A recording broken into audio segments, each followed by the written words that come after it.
With us is the usual crew: Captain Nobunaga, played by Tet; Ensign Stalek, played by Swamp; Ensign Rinunchon, played by Ghost; Ensign Salis, played by Florar; and Ensign Boss Hog, played by Ian. Um, Today we're going to continue from where we left off the last time, which was the Wahari ship has been saved from imminent destruction, and the USS Dharma has some new orders. I'm going to let the captain of the ship take it away. Stardate 41805.2. It has been 2 weeks since our encounter with the Vahari spaceship. Starfleet Command has ordered us to pull the ship in tow under warp and bring it closer to New Vahar. USS Nightingale, under Captain Marcel Depardieu, will initiate first contact with the Vahari. I cannot think of anyone better for this assignment than my good friend Marcel. I look forward to meeting him again. Ensign Stalek has been busy analyzing the fungi he found aboard the Vahari spaceship. He is fascinated by the fungus property to consume radiation. Ensign Hogg has been poring over the schematics of the Vahari spaceship. He is particularly interested in its hyper-efficient impulse engines that surpass Federation technology. Excellent. So we are going to first move the action to Stalek, who's in the science labs. What are you doing in the science lab, Stalek? Stalek's been hard at work. He is working on a way to perhaps synthesize this fungus with humanoid medicines and figure out a way to completely combat radiation with some sort of injection or maybe pills, something like that. And he knows he only has a small amount to work with, so he's trying to stretch it. And they do still have access to the ship, but he doesn't want to take too much from them. So basically working on ways to study it, figure out if A, he can replicate it, or B, make an artificial substitute for what this fungus is capable for.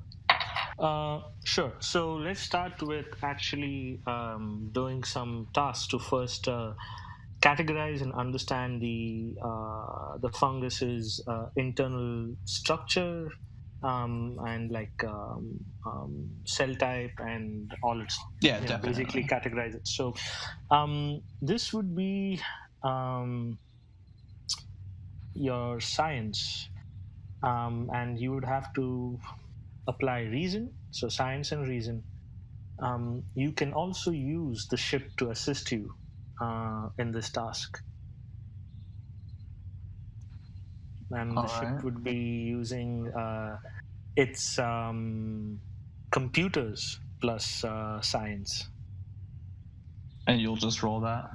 No, you can click on the ship. The ship is accessible to everyone, so they can click on it, and I can show you how to roll that on the ship. So first go ahead and roll your tasks. This would be focus. Focus would be actually no, you don't have any focus on this one. So this would be task difficulty 3. So you start with 3, but the ship can assist you in this. Okay.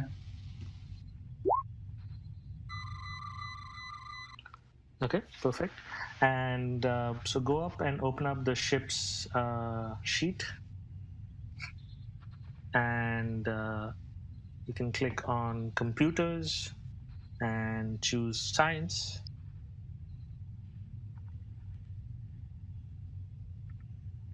Okay. And 1d20. It didn't. Oh, okay, perfect. That's fine. It's automatic 1d20. Either way, I did not pass.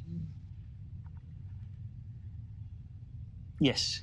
So in this case, you are able to partially understand how the fungi works. The fungi basically each cell has The cell structure, right? The cell membrane is like a chitin, pretty much very similar to what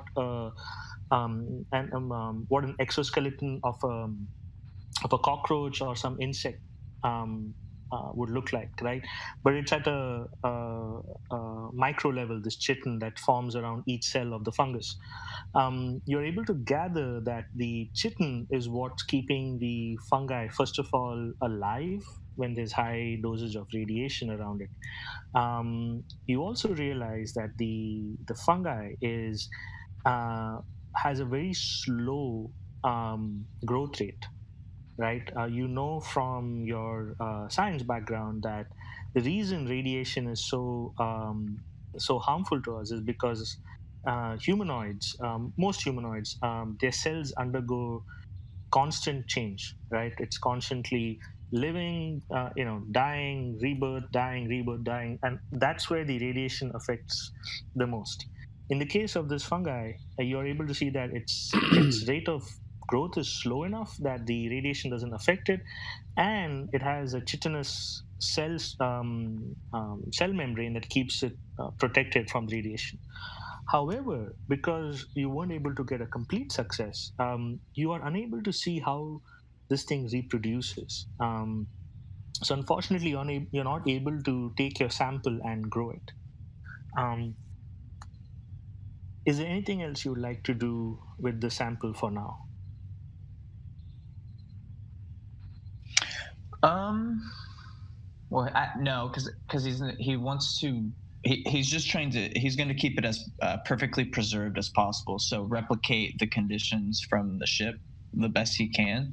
Okay. And if it seems like that the fungus feeds on radiation, then maybe like if that assists it in some way, then find a way to do that. But Yes. otherwise, So that's a keeping it clue safe you for have. further study. Yeah. So, some things that you can consider is given that it consumes radiation, you are unclear what kind of ionizing radiation, whether it is gamma rays, cosmic rays, beta rays, alpha rays, certain things that you can consider, maybe some experiments that you can Yeah. set up. Then that's Yeah. exactly, yeah. He'll begin to So, start setting that kind of stuff up, splitting the sample as best he can to start hitting it with different kinds of radiation. perfect.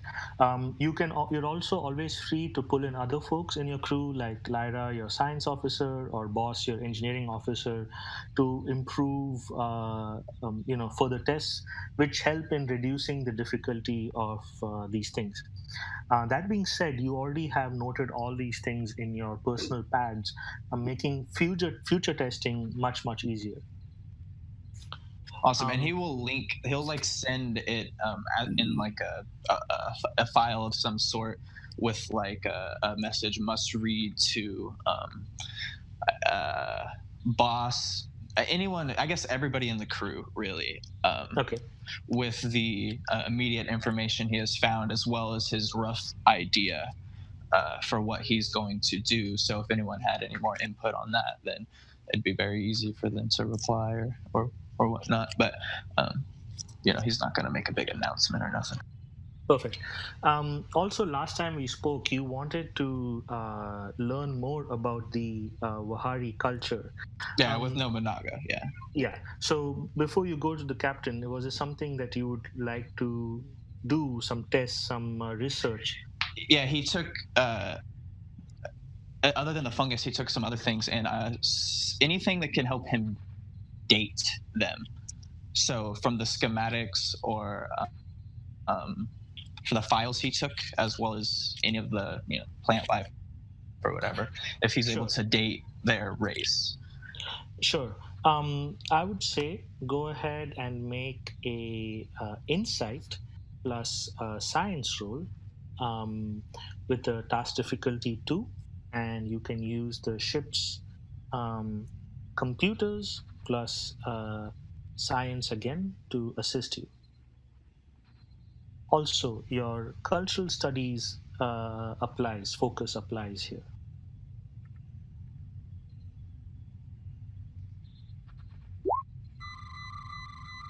All right. Well, there's 3.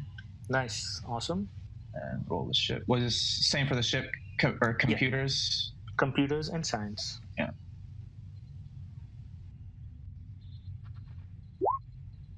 Nice. So you right now have 2 momentum. Perfect. So you are able to look at the plants that you collected, the engineering schematics that you got your hands on, including on the computer systems. There were various um,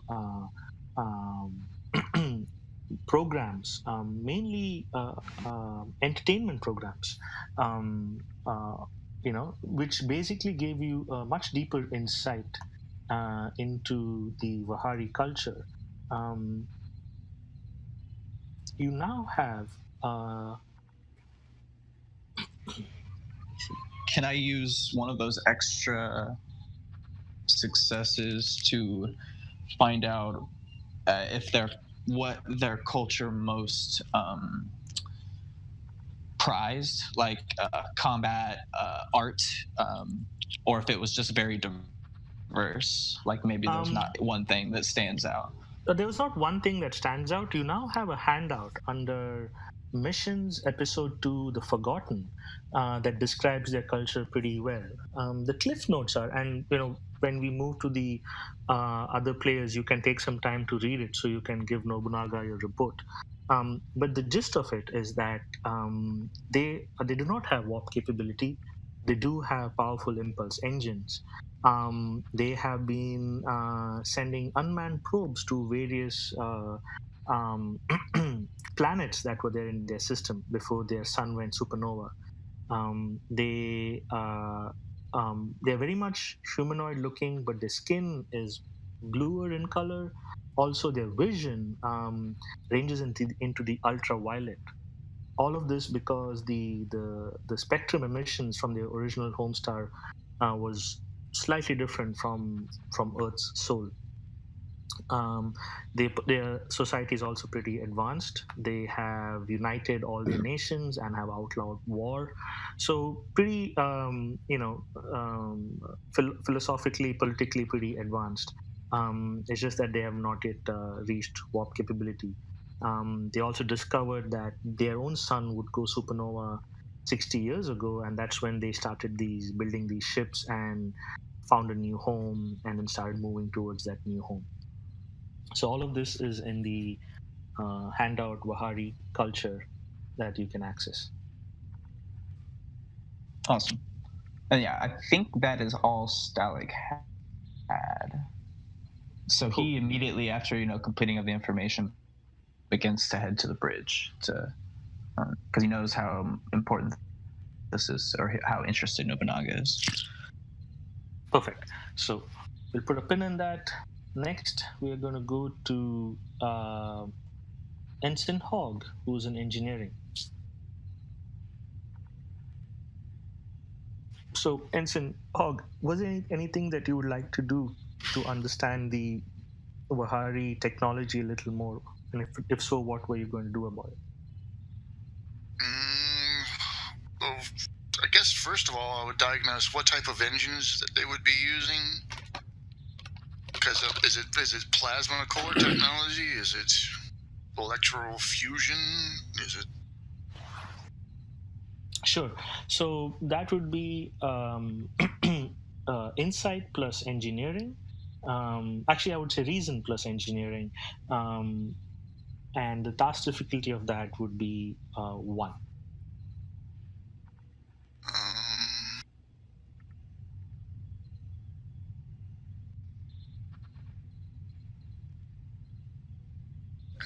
Do any of my focuses pertain to that?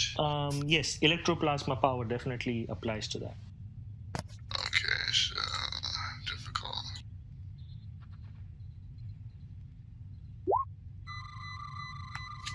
Excellent. So, yes, what you find that is it is actually very much similar to Federation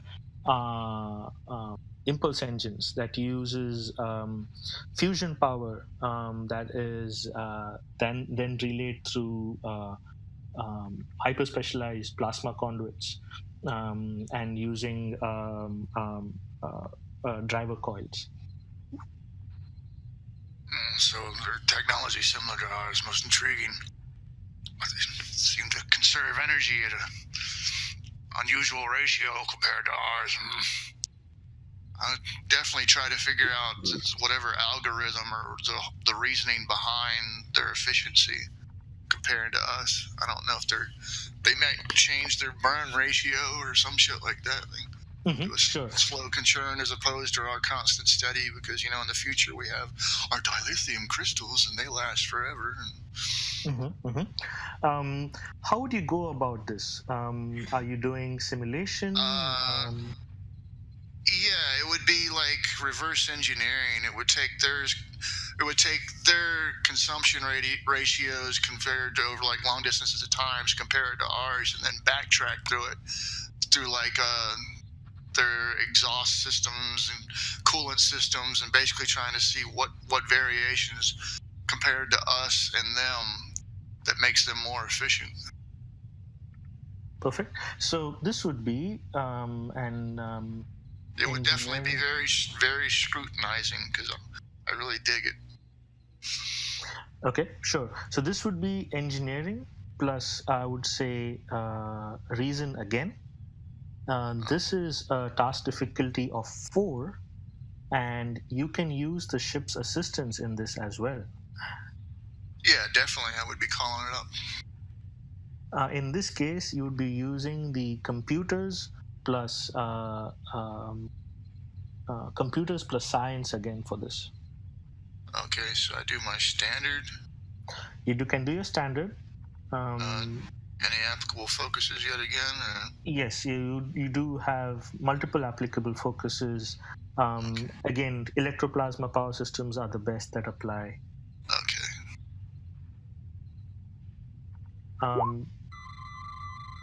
Then I get to use the ships, you said? Yes, you can use the ships. So click on the ship sheet, and then just click on computers, and then select science. Computers, ship science. Applicable focus on the computer. The focus automatically applies when it comes to a ship. Okay, so I don't need to drop down anything? No. Okay.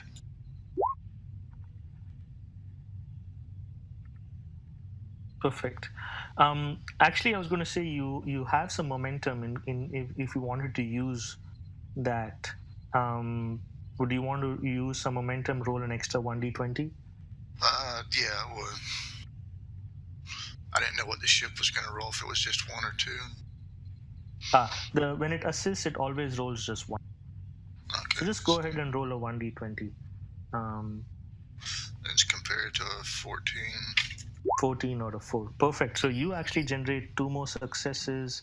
You just needed 1, so your momentum is back to 3. Swamp and Boss, don't forget to roll your untapped potential.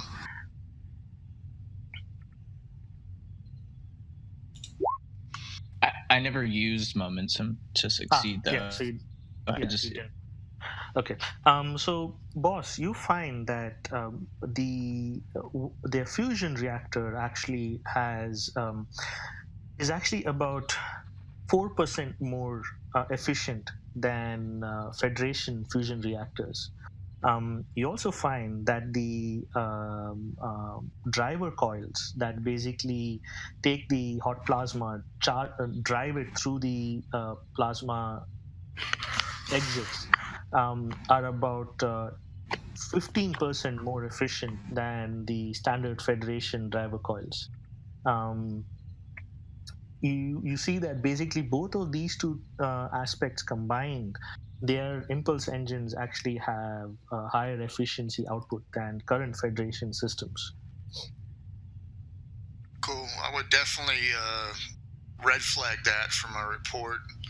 I would, of course, make my own personal notations. Not that I was keeping the technologies for myself, but I would try to make notes to where I would for tips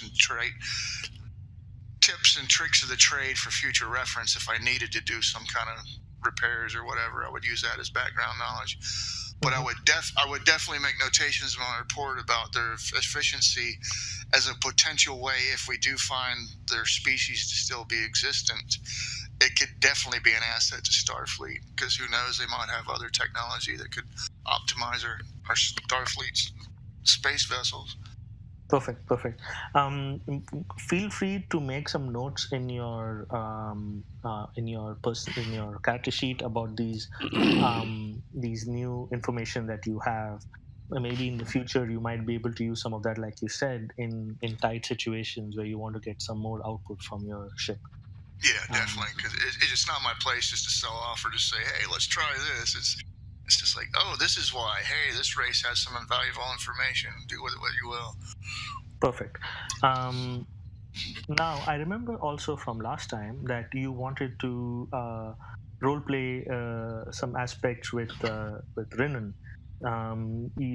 Something about his holosuite training program sometimes breaking down in midst of training. Yeah, I had a little couple ideas just for a couple names. Yep. So we now move to that, where Renan right now is in his holosuite training program, and it's actually broken down.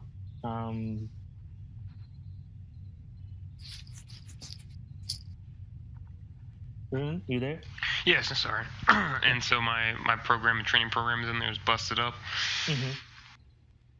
So I assume I called Hog to come check it, or what? Or am I? May I have a suggestion? Could he be calling me?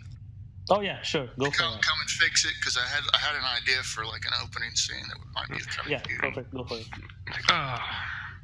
And it's going through. Maybe I'm doing a combat center and flipping someone over my shoulder, and then it just turned into particles or pixels, and I just look around, and it's all wigging out. And again, it's the second time this week, and then I'm in sort of combat type uniform, but also it's sort of weird with gym clothes also. So I just tap my comm badge, and it says Ensign Sean to Ensign Hogg. There's an issue with the holosuite here. Something's going on. Okay, you probably just call engineering, as far as I know. Oh. Mm-hmm. Yeah, it's engineering. No, so remember, you all have personal comm badges, so when. Oh, you're gonna hit me directly. Oh man, he's hitting a pager. Yeah, I'd see Hogg in his private quarters, basically, kind of enjoying a little me time in between shifts and stuff, and he'd be going to his replicator, and he'd be trying to get a quick snack, and he'd be going up to it, and he'll just go, Breeze Tellarian Rottweiler and a cool glass of Tellarian Brundlesnots. And you'd hear it, shh, and he'd pick up and he'd go, I said Brundlesnots, not Brundlebents. Oh, cursed machine, desynthesize and try again. Tellarian Brundlesnots. He'll start trying to fiddle around with a replicator to get that right, and that's about the time when the call comes in, and he'd be like, this is Ensign Hogg, what is it? This is Ensign Sean, Ensign Hogg. I was wondering if you had time, if you were still on duty, to come fix a issue that's brewing in the holosuite. See, Ensign Hogg's got all these conductor wires all around his hands, and he goes, oh yes, nothing but time on my hands. And he's like, I'll be there shortly. Thank you, Ensign Hogg. Hit his comm badge and waddle on down. Leave his replicator half open. Oh, God. He'll come down to the holosuites, and you'll eventually hear the psh. He'll waddle in, and he's like, what seems to be the problem? And sort of gesture around. Well, the simulation is part simulation, and then part the actual room itself. I was throwing a Klingon over my shoulder, doing the Dicker maneuver, and he disappeared into thin air. Klingon, huh? Computer replay. Last 5 minutes of Renan Sean's holo program. And you see that the computer kind of in quick succession starts replaying the program, and you see there's this Klingon who's about a foot taller than Drinan, and they're basically fighting first with their batlets, and then eventually it becomes hand to hand. And then you see Drinan do the Dicker move and throw him over his shoulder, and then it just disappears into like pixels. Okay, boss will be like running his little tricorder schematic, reading the readings, and I don't know if I need to roll or anything for it. Go ahead. This would be a roll. This would be an engineering plus reason, task difficulty 1. I don't think I have any applicable focuses, though. I'm not really a hollow sweet person.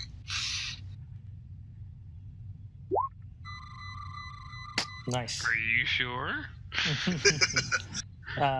So you see that actually this particular program, for some reason, some of its memory has been corrupted. Okay, I'd be like, I see the problem. You've got Gorn and your Klingon. Seems to be running some kind of residual trading program. Perhaps you've used such a thing, such a creation in your past. Well, I've used quite a few training programs. I don't see how it couldn't be possible. You scroll down and it goes, it appears to be the Gorn of Mesa Verde. Did you ever engage in that situation? Oh, as a matter of fact, I think I did a few weeks ago. Seems the two programs have collided of one towards another. Shouldn't take very long to fix. Speaking of which, and he'll hand you a digicard, and he goes, for your private viewing, of course. It's what I could do in what short free time I had to myself, but it's of your home planet, Beta Z. I do believe you enjoy a brisk jogging routine in the mornings. Oh, you're correct, Ensign Hogg. Yes, I appreciate that. Yes, I took your existing format and I raised the internal temperature by 7 degrees and gave a 32% humidity adjustment and 17% decrease in breathable atmosphere. It should best stimulate the Capellan region of your Beta Z Prime. I hear that's what you and your family are originally from. Oh, that's correct, Ensign Hogg, and I would pat him on the shoulder. This is a good thing you've done for me, Ensign. I appreciate it. I didn't realize you had known so much about my personal history. He'll just like shrug you off when you give him a pat. Really, speak nothing of it. Like, say, Ensign, after you're done here and fixing this, do you have anything you're doing after this in this evening? Who knows what our good captain will have me doing next. Well, I was going to say, if we're both off at the same time, I typically spend time down in, what was the name of the bar? 10-4 on deck 14. 10-4, and is that like a standard thing? Yeah, it's like a standard thing in these kind of ships. 10 forward is what's called? 10 forward, yes. I typically spend my evenings in 10 forward. Would you want to come with me and hang out, and could you all have a good time with the crew? Security, everyone is down there from all different departments. You might even meet a fellow Tellarite. Assuming he's going through the making sure that the program's working right, like on his monitor or whatever, and he just looks and he goes, I'll never say no to a free drink. Who knows, perhaps I can get those replicators to circulate a proper Brundlesnots. Definitely. Who knows, we might make our way back here and try out this Klingon program of yours together too. It would be fun to have a partner to take on these artificial Klingon fools. But yes, I will, after this, I'll definitely get into contact with you whenever I'm heading down to 10 forward. I'll meet you, and then we'll head down together. Very well then, make it so. I'm off. Just grab my stuff and waddle on. Cool. Moving back to Starlight, are you going to contact the captain to discuss the Vahari culture? Yeah, he immediately after his study was done would have contacted the captain and said, Captain Nobunaga, I have some information you may wish to see. It is in regards Yes, to Ensign. Bahari culture. The Bahari culture. Very good. Very good. I have some time. Please come up to my ready room. Very well. And sent out. And Stalik heads that way. Perfect. This stuff is giving me new ideas. This is excellent. Plus some new sound effects that I need to do. Perfect. So, moving you guys to the tokens. And sweet. Bridge. The scene now turns to the bridge where Captain Nobunaga is in his ready room. Ensign Starlick has just made his way to the bridge and to the ready room. Yeah, Nobunaga's sitting in his seat, looking over some files as Stalik walks in, and he kind of looks up and nods. Please sit down, Ensign. What have you for me? He says, as you know, the ship was very interesting, but so is their culture. And he puts down his the pad on the table and starts to play through all of the like entertainment holotape or like tapes that he has, and says it. They seem to be quite fond of entertainment, and it seems as though they even outlawed war many years ago. And he'll pause there for like a response. Yeah, Nobunaga doesn't. Yeah, he doesn't respond the way you might think when you say something about outlawing war. He kind of like almost frowns, and then he goes ahead and nods, and then says, "Well, I could see how entertainment would be important if you were flying halfway across the galaxy on impulse." He shakes his head when you say that, and he says, that is also something interesting. It was not on impulse. It seems they knew their sun was going to cause them much trouble very soon. I believe they approximated in roughly 60 years it would explode. They began to send unmanned probes out to planets that were considered safe by them to try to keep their life safe. Nobunaga nods and says, I wonder if New Vahar was even discovered. I wonder if this is a pipe dream. And he kind of like takes a deep breath, and that would be a terrible thing to see the end of a race.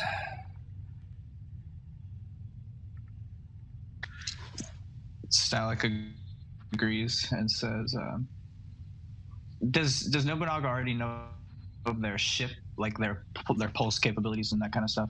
That was part of. I probably have the very generic reports, right, that were first there. Not to the level of what Boss just did, but I'm assuming, right, Zypher, is that correct? Yes, that's correct. This is kind of all happening a little bit in parallel. So there is Boss is still writing up his report, and so it's kind of all. It's not sequential, though we're playing it sequentially. It's happening in parallel. Yep. Yeah. Nobunaga, good. He says, "We have found this ship, but I think that there are more out there, more that were sent out, perhaps caught in the supernova, and also left astray like this one. But they would most likely be impossible to find." And Nobunaga nods, and he's like, perhaps some made it to New Vahar. It's hard to say. And he kind of looks through the report, looking to see when the estimated time of arrival was for this ship to New Vahar, for the ship that you found. Do you remember that detail? It would have been, if everything went to plan, it would have reached New Vahar about 20 years ago. Okay. Yeah, so Stalik points that out and says, it is clearly not in the same spot, but it is possible we could calculate its trajectory and find its current location. He nods and he's like, very well, get with Ensign Lyra and Ensign Hogg and see if they can help you with that. So very well. And one thing before you go, Ensign. And he kind of, hold on 1 second, I have to ask Cypher a question. Can I kill my crew? ? I was just about to say, like, oh shit. He's gonna Vulcan neck pinch you. Preemptive strike. It's gonna hit him with the clamps. Judo chop. So, sir, we're caught in orbit, and it turns out we're just gonna smash into this planet. There's really nothing we can do. What? What? Yeah, what? Excuse me? Yeah, so Nobunaga, he looks over to his left on the decks, and he pulls over a official-looking Starfleet box, and he kind of like slides it over to you. He's like, I put you in for a commission for your work on Xerxes. It's just come through the other day on the runabout from the starbase. Good work, Ensign. Hopefully there will be more in your future. He, like, it's like a little box, correct? Yeah, mm-hmm. Yeah, he grabs the box and then kind of like, with his arm like over his chest, gives a bow, and he says, or like a small bow, and he says, I am most honored, Captain. I will do the ship well.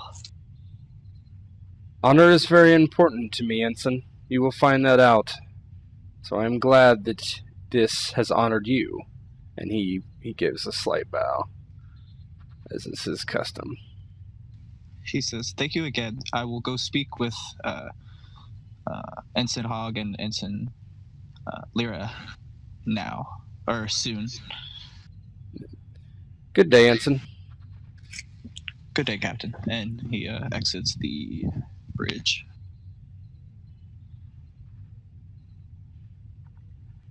Perfect. So with that, Captain Nobunaga, is there anything that you would like to do at this point in time? Yeah, so later on in the day, he contacts each of the ensigns simultaneously on his comm badge. Ensigns, I would like you to meet me at the holo suite, my personal holo suite, if you would, in 10 minutes. Very well, Captain. As you wish. And Renan would be halfway through a karaoke song in 10 forward, but would abruptly stop and then smack his combat. Understood, Captain. I'll be there soon, as soon as you request. Chon out. Tap the thing. Go back to sing and try to finish it, and then head up. Arabian Night. No. Yes, Captain. Be there soon. Of course, Captain. Excellent. So I'm gonna move you guys to Nobunaga's holo suite. At this point, This is gonna be an I know Kung Fu moment. Holy shit. This looks absolutely terrifying. All of you grab a sword. go ahead. Yep. So as you walk in the holo suite, you see, perhaps since none of you are human, probably have no idea what this is. It looks as it's seen. You see the captain in not his traditional uniform. Instead, he's wearing what we know as a white kimono and a black hakama, which a hakama is like essentially a skirt kind of that goes over pants. And in front of him is a sword stand, and he is kneeling before that stand. You notice that it is a long-ish blade with a small circular hilt and a black sheath, and the hilt of the sword is some sort of red leather, from what you can tell, something along that lines. And he's just kneeling there waiting, and as you come in, he says, "Remove your footwear and come in." And of course, Stalek removes his footwear. I'll do as he says. Hog's kind of worried because his hooves are harder than the damn padded soles of his shoes. But he just kicks off his little surgical scrubs footies and... Yeah, I mean, it's a hollow suite, so it's not damaged, right? It could be if you wanted it to be. You could. Salas does as she's told. And he says, "I would appreciate it if you came and knelt before me." And he's kneeling as well, right? So then Salas just kind of copies what he's doing. Same. Hog lets out a big grunt. Stalek's very used to these kind of formalities, especially kind of where he's from, so he's all about it. Yep. And as you kneel, he kind of reaches and grabs this piece of parchment, and it has a ribbon tied around it, and he pulls open the ribbon, and he asks, "Do any of you know the art of haiku?" Ram kind of just look at everybody else, and I can't say that I do, Captain.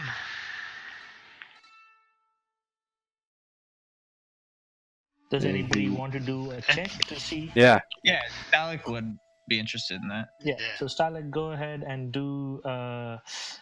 This will be a cultural studies. I would say reason plus science. I think is the best cultural science. Task difficulty 1. And that's for everyone? Anyone who's interested in doing a check. And it's what in science?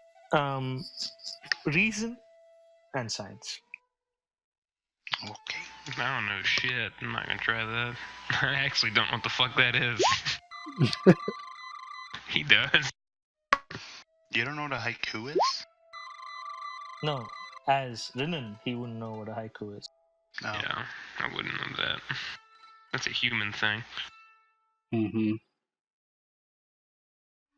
We do freeform poetry and Boss beta and set. Salis, go ahead. You guys remember what a haiku is, so what is it? Boss, Salis, Talik, all of you. I know how Salas is going to do it. Yeah, go ahead. I mean, you are all of you in character. You don't need me to remind you to be in character. So Stalek says, "Of course, Captain. It's a form of human poetry. Am I correct?" That's correct. But more specifically, Japanese poetry. I am ethnically Japanese.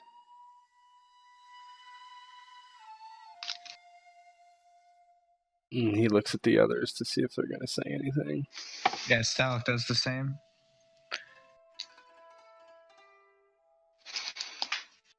anything Well. from anyone else?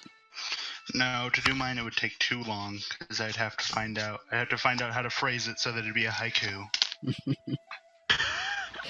He and go ahead, Wolf. I was gonna say, if you speak of your Terrence Facey's haiku, I do believe that's a poem consisting of 17 syllables that usually translate with some kind of iambic pentameter. As of having never heard one, I never can say that I did. And he says, well, let me recite you one. And he rolls it down. Lead by example. Valiant warriors go forth. Serve, protect, honor. And he rolls the scroll back up and ties the ribbon back and places it beside himself. And he says, I have called you here today for a very specific reason. Ensign Sean. Yes, Captain. Please stand. And he also stands. I stand. Ensign Sean, you will find a kimono and hakama in the changing quarters. And he kind of points towards a small little Soshi screen that you can pull back. Please change and join us here once you're finished. Understood, Captain. I would walk over and go behind the screen there and begin to change, but I'm probably not going to immediately know how to. It's probably take me a little bit to figure out how to get this thing figured out. So I'm going to look at it, it's like, this is a skirt or what? I'm just going to kind of scratch my head and then finally, hopefully get it right. That or it's on upside down when I come out and I'm going to ream my ass. But I'm hoping I get it right. So. And yeah. So when you come out, he's ensigns. Please clear the floor. And you guys step to the side. No. And he clears the sword in the stand off to the side, and he walks over to another stand and grabs two bokens, which are wooden swords. And he walks over and extends one to Ensign Sean. Ensign Sean, I believe you are the most fit of your comrades being a security officer, and I am, well, need some live training. Oh, it would be my honor, Captain. I take the sword and... He probably doesn't hold it the way you would expect him to. He actually takes probably a fencer's stance with it, which looks awkward, I'm sure, with a boken. Yeah. With a katana-shaped boken, definitely. Yeah. And then he brings the sword to his waist with the tip pointed down, and he's just kind of waiting, and he's like, I am ready to commence when you are, Ensign.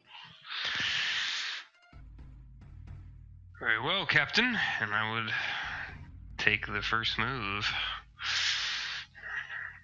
So, is this... What kind of attack is this? Yeah, this would just be unarmed attacks. Oh shit, so do I get a focus for this one? Mm-hmm.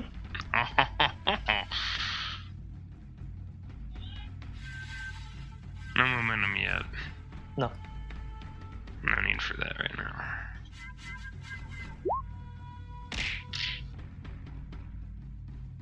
Go ahead and... It's all like your combat roleplay, so feel free to... And roll damage and then explain what... Not yet. Nobunaga, you need to roll as well. You're unarmed. Okay. It's always opposed. Okay. Goodness gracious. I have focus as well. Mm-hmm. So should I roll it off the weapons or? Yeah, roll it off your attack unarmed.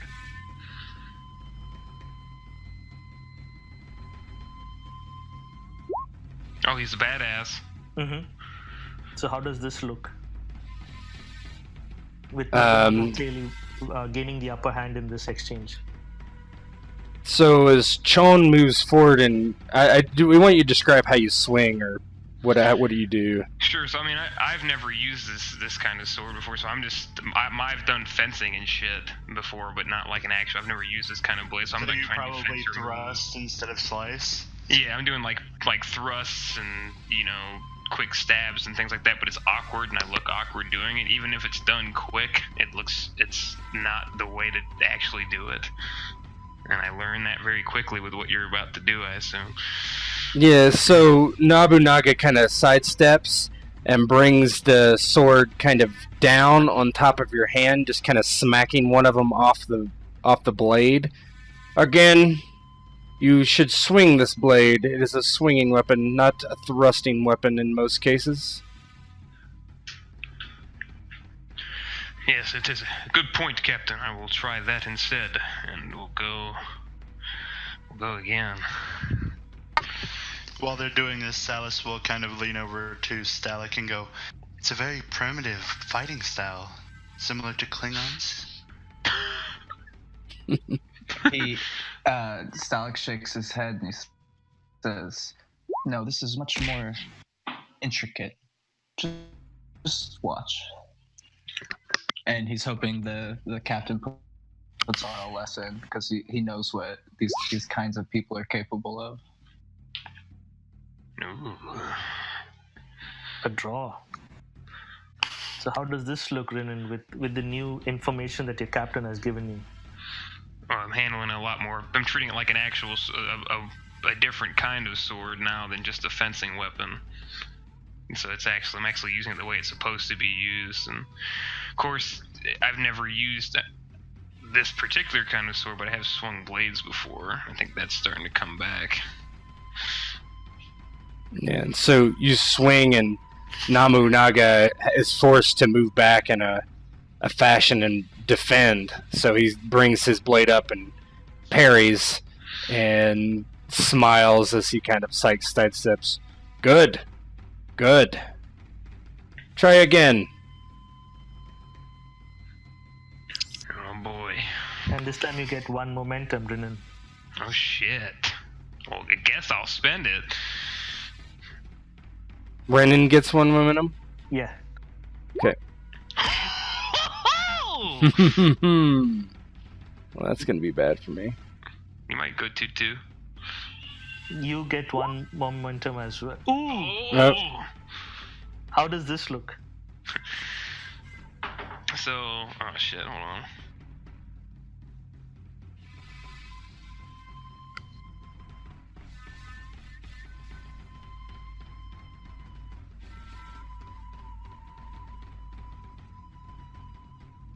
Yeah, I was thinking about rolling the d20, but I don't think it matters at this point. No. I don't think you can get more than 2 successes. No. So, we're sort of going back and forth, exchanging, and instead of just going solely on swordplay, I mean, I'm not trying to make the captain appear diminutive, but I am bigger than the captain by a fair margin. By far. So at some point, it's sort of like a deadlock between swords. I'm kind of just like bulldogging around a bit, and then I go forward and trip his leg out from under him.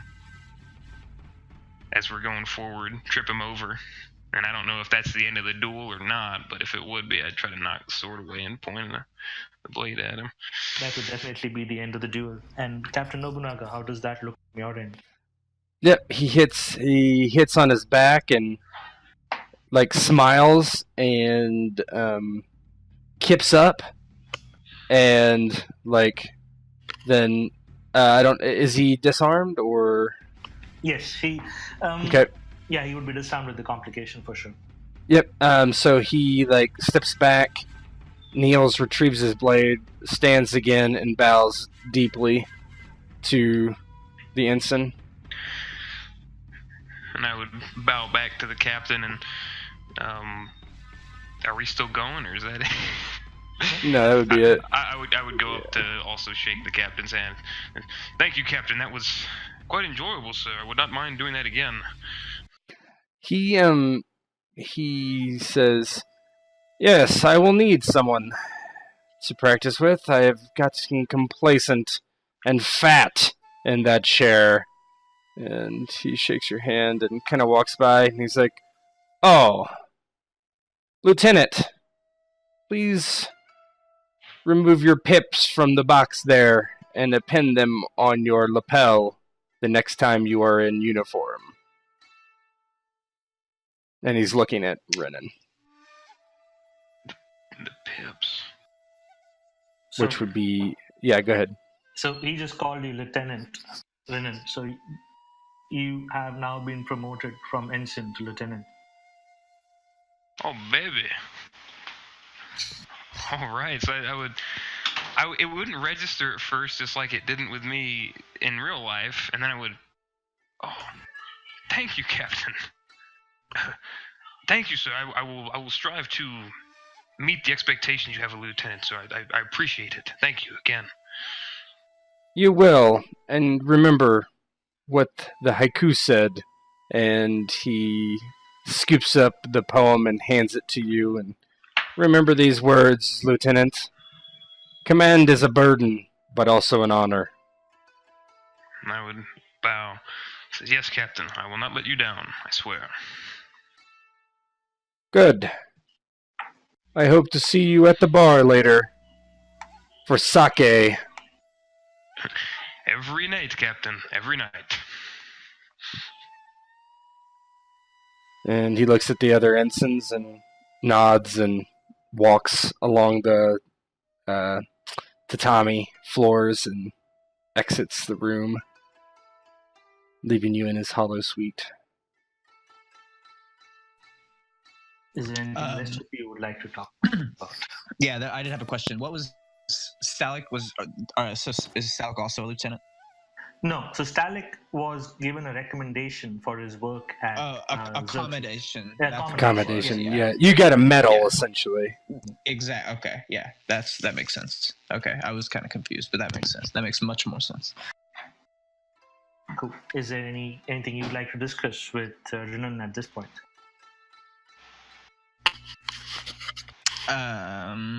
There's probably just like a congratulations, Lieutenant, and then she'd go back to her post. Stalik does the same, and when he does so, he like reaches and like puts a hand on Renan's shoulder, but you can tell he's kind of gauging the distance for how far he needs to be for like a safe neck grab, and he says, "You are quite strong indeed," and then drops his hand. Yeah, and I would. Well, thank you, Ensign Stalik. Of course, you could always train with me in the mornings. He says, that may be wise, as I do not carry a blaster. Indeed, you may as well have great physical strength if you will not carry that regulation blaster. Again, as your security officer, I do recommend you carry one, but I can't force you. That you cannot, Captain, or Lieutenant. I would nod. And Stalik exits the room, or goes to exit, I guess.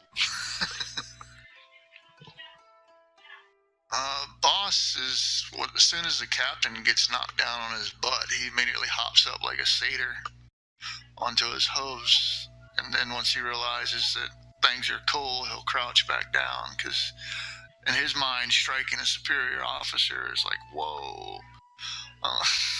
He asked for it. Yeah. Yeah. At the end, when everything's said and done, he's just shaking his head and just looking kind of confused. And he's just like, is all promotions going to be like this then? Then he'll let it go, and then he'll just look at you, and he'll laugh, and he'll give you a poke to the ribs, and he goes, congratulations, Lieutenant. Looks like drinks and karaoke on you tonight. They're always going to be, Ensign Hogg. After all, I have my good friend with me, and I pat him on the shoulder. Of course, I do believe that I should get change. This will probably not go over well with the folks in 10 Forward if I showed up in this kimono, was it? Most unusual. Something my Dappa might have dressed me in as a child.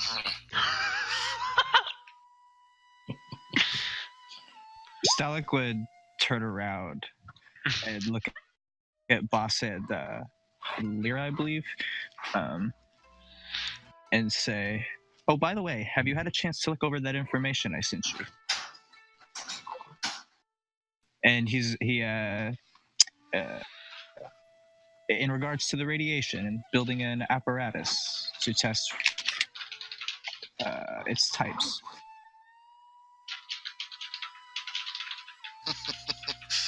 I do believe I got an incoming transmission. I've yet to read it in full detail. I've been preoccupied fixing stuff aboard the starship. I'll push it to my top urgency and get back to you as soon as possible. Says very well. The captain also suggested we work on figuring out the trajectory of New Vahar, but I'm sure you would be better at that than I. Astrogation, and might be something more along the lines of Ensign. She is a pilot after all. He looks at the pilot. She's still there, correct? No, she's gone. She's just like, why did I have to be here? And then she went back to... Yeah, I could lend what hand I can to theoretical sciences, but as far as the actual first-hand experience, I'm sure she's had to come up with many of alternate course in a pinch. I will get her involved right away. Very wise. Until later, then. Sal gives a little head nod and leaves. I'll be waddling to catch up with Renan. Cool. The day progresses as usual. You guys get back to your post. Pretty soon, you guys are at the rendezvous point with the USS Nightingale. Everybody's on on the bridge. That's right. Clear. Captain Nobunaga, Lieutenant John, Ensign Lera, Ensign Salis, and then there's an incoming hail. On screen. Captain Nobunaga, it is so good to see you. Captain Depardieu. The USS Nightingale is in position. We are ready to take over the Vahari spaceship that you seem to have found yourself. Yes, we've been acting the tow truck as of late. That big a starship and you're using it as a tow truck. I see, no, you have not changed. We do what we must, Captain. I even got put on my ass by an ensign, lieutenant today. My. How the mighty seem to have fallen. I remember the time we used to spar. Yes, you were... hurt for days. Yes, I did not take it easy on you, Captain. Well then, once we are done with this handover, I need to talk to you about some things that's happening at Starfleet Command. Maybe some drinks at 10-4, if you're up for it. I suppose I can drink some sake with you. Excellent. Until then. And Nobunaga out. And then Depardieu, you can see that the screen kind of flicker out.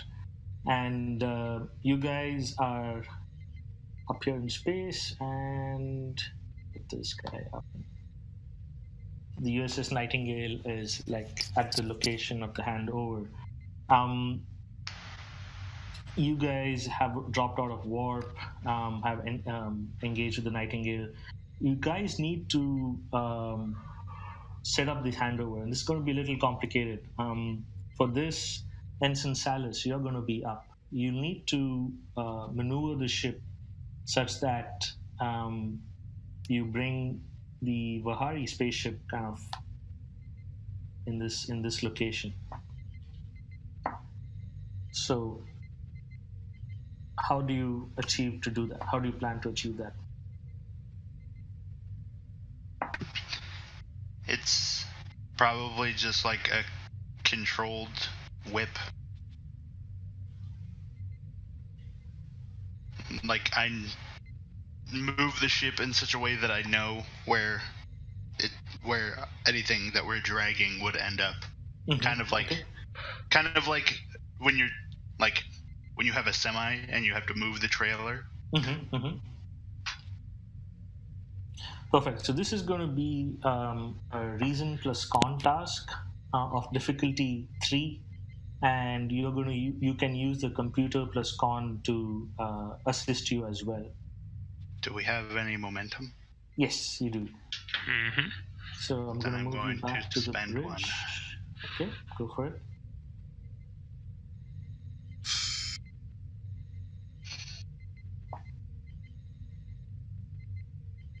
Oh shit! I didn't roll my challenge die from a fuck. I have an applicable focus, right? Mhm. Astronavigation. Yes, astronavigation does apply. If I don't have an applicable focus to do, piloting.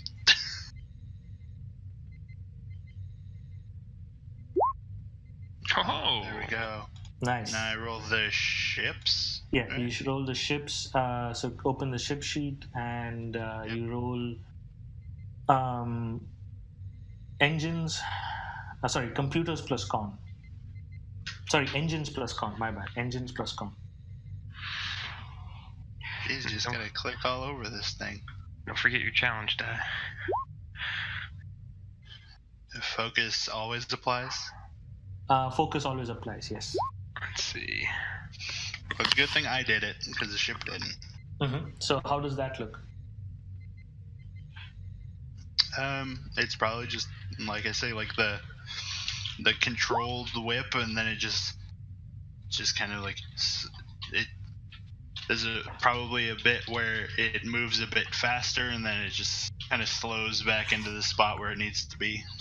Okay, perfect. And out here in space, you guys see that the spaceship is very gently placed in between the two starships, ready for the Nightingale to take over. And Depardieu comes on screen again. This time he's like, Captain, I see you have an excellent flight officer. That was well done. Thank you. I will make sure I let Ensign Jakima Kiri know. Very We well. do our jobs here, and we do them well, of course. I expect nothing less of you, Captain.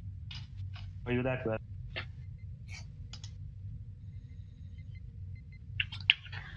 And then you guys start getting into this mode where information between the USS Dharma and the USS Nightingale is exchanged, where all your information that you collected on the Waharis, all information you collected on the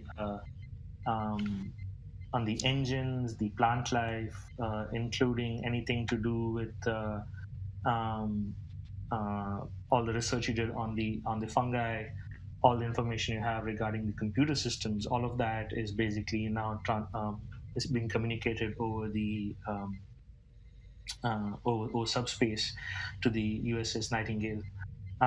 The scene switches over to Deck 14, where Captain Depardieu has actually come aboard, basically teleported aboard, and he and Nobunaga are having a quiet drink of sake in the corner. Same time, Boss Hogg and Renan are also having a drink, discussing matters. Salis, are you also going to be there in 10 forward with Renan? If Salis is invited. Of course. Stalek does not drink, but he does spend some time there. He enjoys the camaraderie. Perfect. So I'm just going to copy you guys over there. Tonight karaoke night in 10 forward. It can be. I'm not gonna just break it to impromptu. I would more or less be just hanging out with them and occasionally speaking with any eligible young women that are on the ship as well. Nice. So right now the conversation kind of focusing on Captain Nobunaga and Captain Depardieu, and he's like, Nobu, you seem well. Now that the fact that they are no longer in official communication, they kind of drop down to calling each other how they used to when they were in academy together. And he smiles and pours Marcel's cup of sake, because it's bad luck to pour your own, and says, "Yes, well enough. Didn't think I would ever sit on this chair." Oh, Nobu, the things we did while we were just young cadets, I don't think we would have gotten this far. And But then he again, who nods. dares wins, eh? Yes, I think this is suitable, out in the middle of nowhere, looking for things. I don't know if I could have stand being in the politics of it all. That's what you're coming to talk to me about, right? Something that I'll hate, undoubtedly. Well, Nobu, I think you might like this thing, because it's not politics that I'm worried about. How much do you know about the Dominion? Do you want me to roll? Because I don't know. Yes, go ahead. Roll. This would be actually command insight plus command. And I probably have the focus for this, alien cultures? Yes, alien cultures. Okay. You said insight and command, correct? Yes. Insight, command, alien cultures, focus. And the task difficulty is 1. Alright.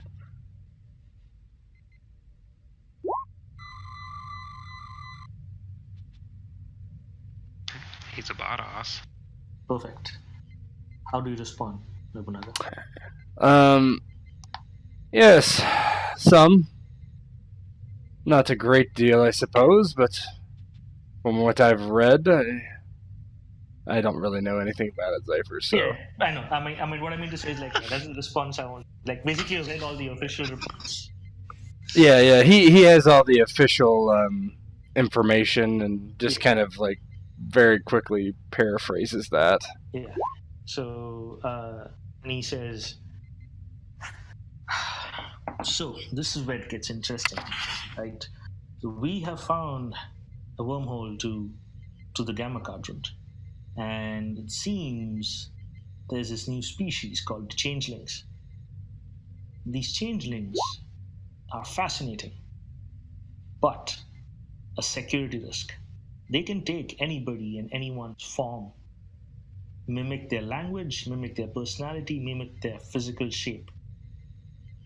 And the Dominion is their controlling force. The Dominion is the tip of the spear when it comes to the changelings. And the changelings call themselves the founders. Now, we at Starfleet Command are worried that they are going to come into the Alpha Quadrant and eventually into the Beta Quadrant and take over this entire area. Right now, Commander Sisko over at Deep Space Nine is running investigations into the Gamma Quadrant to learn more about Dominion. But I want you to be careful, Nobunaga. Things have changed. With the appearance of the changelings, we have to be careful. He nods. I don't like the way that sounds. Changelings? I prefer my enemy to stand out before me, so I can strike them down. Not hiding in the shadows. Yes, and that's where it gets really confusing, because they do hide in shadows, they do take our forms, they become friends, and we don't even know if it's the true person we're talking to or if it's a changeling. And the Dominion are no less. They are soldiers bred for one thing: combat. They have unstoppable forces. They have the will, the drive to just take over worlds and push the founders' agenda. Perhaps the right thing to do is to destroy this wormhole. Starfleet has considered that, but Commander Sisko is against it. He says something about prophets in the wormhole. I don't understand all of it. But, being your friend, I want to just be careful out here. Though the Beta Quadrant is far away from all of this, we never know. And I don't trust the Romulans. Romulans are known to make deals when we shouldn't be making deals. You know the Romulans, always after power. They're the Romulans, of course. And he kind of like looks with a kind of a look of disdain as he takes a shot. And he says, "Well, I thank you for your warning. I'll keep my eye out for these changelings, though I suppose if there were one here, I wouldn't know."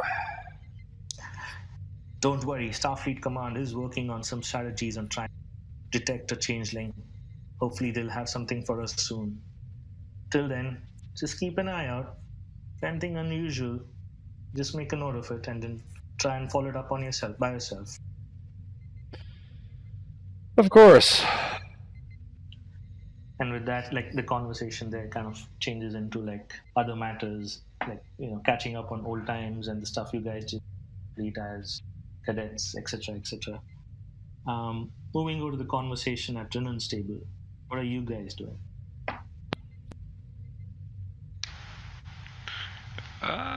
General revelry, I think, unless other people have some words. Kind of. Okay, Ren and I know will just be getting drinks for everybody, you know, flexing that new lieutenant's salary that he's probably not even had a paycheck for yet. But no, he's more just because out of the goodness of he doesn't. I mean, he has no family or anything, so he just kind of takes care. He has all his money. He just kind of takes care of, and Betazoids are pretty rich anyway. So, Salas is gonna turn to Renan and go, "So, the battle earlier? Have you used any of your training with weaponry against the Klingons to maybe that stepped in there?" Oh, I think it was a combination of luck and seizing an opportunity. The captain is a fearsome opponent. Don't let my victory today fool you. It could have gone either way. He was quite challenging. If I had kept that foolish stance at the beginning, he would have dominated me. No, it was a bit of luck and a bit of skill. Of course, the sword looked quite too heavy to be used in that sort of a stance. I don't know quite what I was thinking, to be honest. I have done a great deal of fencing, Betazoid and Betazed, and in some training circles, but it should have struck me immediately as a weapon that was a slashing weapon. I don't know what my problem was.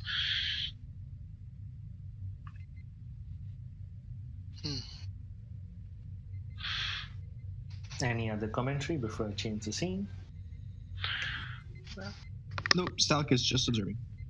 I would, of course, as I was saying, I'd get drinks for them and just general revelry going around. If there's karaoke tonight, of course, I would participate. Flirt with some of the female ensigns that are about. I go to one of the replicators and ask for Molten Ram. And come back and it'll look like a little cupcake of sorts, a little frosted, glazed or something. He goes, this is for you, for your promotion. I'll hand it to you.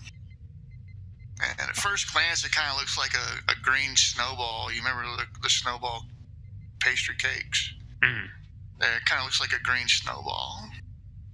Oh, thank you, Ensign Hogg. Is this a dessert? Yes, that's quite sweet. Tasteful, full of protein. I'll try it.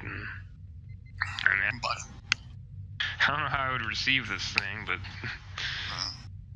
being the Tellarite, go ahead and tell me how it tastes. Yeah, imagine biting into one of those coconut snowballs, but it's full of mealworms.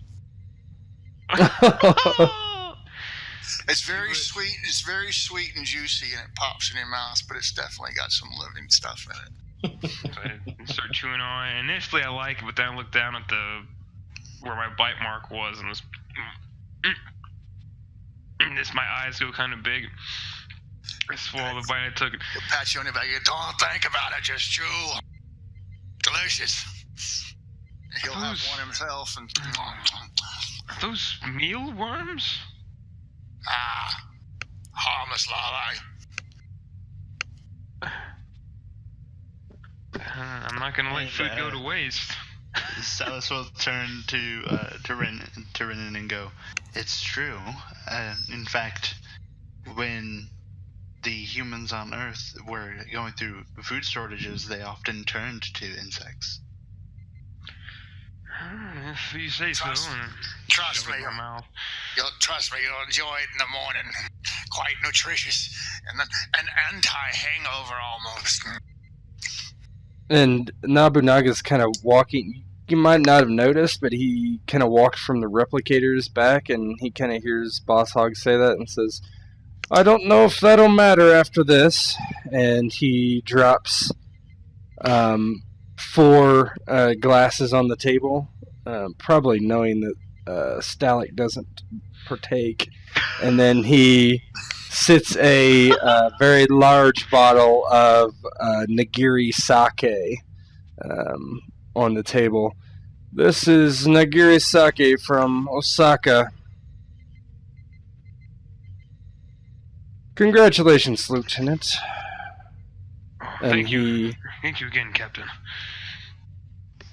And he pours everyone's drink, and it looks it's unfiltered, so it looks like kind of chalky milk.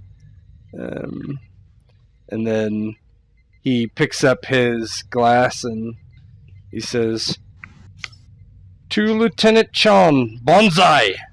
And he drinks his. Well, Salus doesn't drink either, Yes, but she's more interested in the information as she picks up the glass and she's like, "Imported from Earth, or have you had this for quite a while?" Oh, it's replicated. I can't say it's any more special than that, but replicated from the Nigiri sake in Osaka. So not a true sake then. Well, I suppose, Ensign, if you're being technical about it, what is truly anything we eat? It's all replicated. Indeed, Ensign. Are you going to drink that?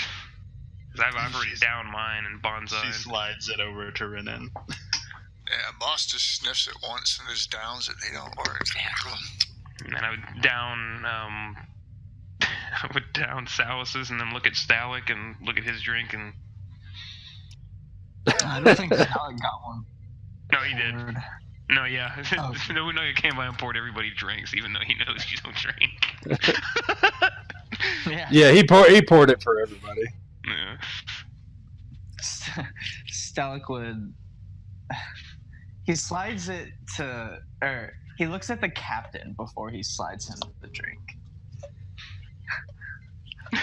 And then slides him the drink. Because he doesn't know how strong this stuff is. He just sees a big bottle and sees little cups. And he now sees someone has, Zephyr, is Renan technically in the command path or the operations path? Or which one is it? He's in the operations path. Yeah.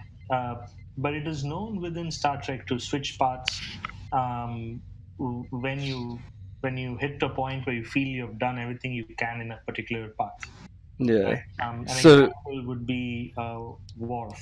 I mean, out of character, an example would be Worf, who was in operations and switched to command.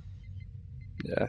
Nobunaga just says, "Yes, science, understand that you might not drink, and you're being a Vulcan and all." And he looks at Salus, and pilots, on the other hand, I've known a fair amount of pilots in my day, and you might be the only one I've seen not drink.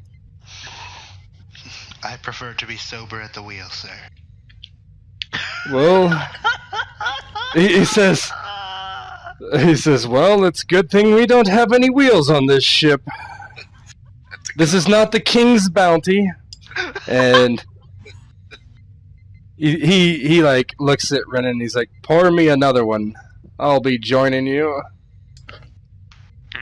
Down Stalic. Of course, Captain. Here, let me get you a chair, sir. Did you say the thing about it being bad luck to not pour your own drinks? Yes.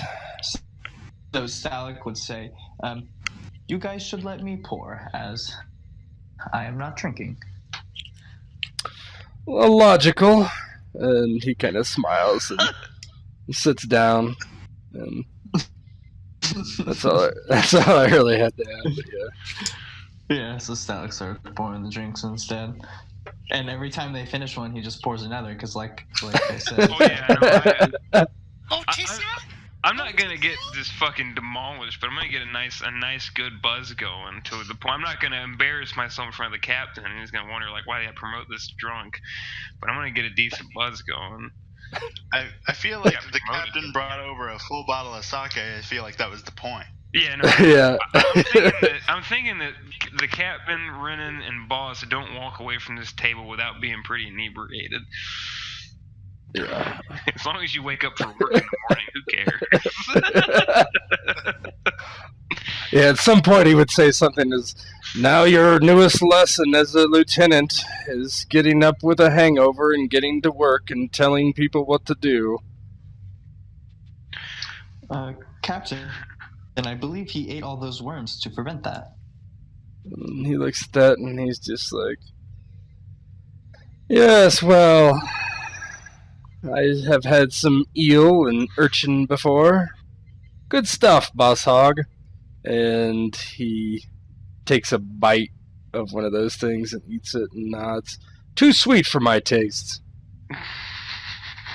Doesn't complain about the larva. It's mealworms. This is amazing. Homeboy, you just were not even thinking, just take a chug of sake and it's got the most interesting texture and flavor. It's fermented grains, is it not? Rice, yes. Amazing what you Earthlings can do. Well, if there's one thing we can do, it's make alcohol out of anything. Oh, I see. You care to put the test against some class grade Brundle stocks? He's like, well, I wasn't speaking of myself, Ensign Hogg, but whatever those are, I'm sure we can figure it out. It's a fermented alcohol beverage. Really fruity and nutty, but it's made with a lot of saliva. Oh my god. Like the old Chilean, Peruvian, the way they used to take turns spitting in the pot and mashing the fruits up. Well, I think I'd stick with sake once he learns that. And Yeah. eventually he'll leave. He's like, I don't mean to cramp your style, Lieutenant. I'll be leaving you now. Drink the rest of the bottle. Thank you, Captain. You're always welcome to join us anytime, sir. Aye, Captain, Yeah. thank you for your display of kindness. Yes, well, good day to you then. Nod and he leaves. He's a good man, Captain. All right with getting to know his crew. Not as stuck up as other captains I've served under.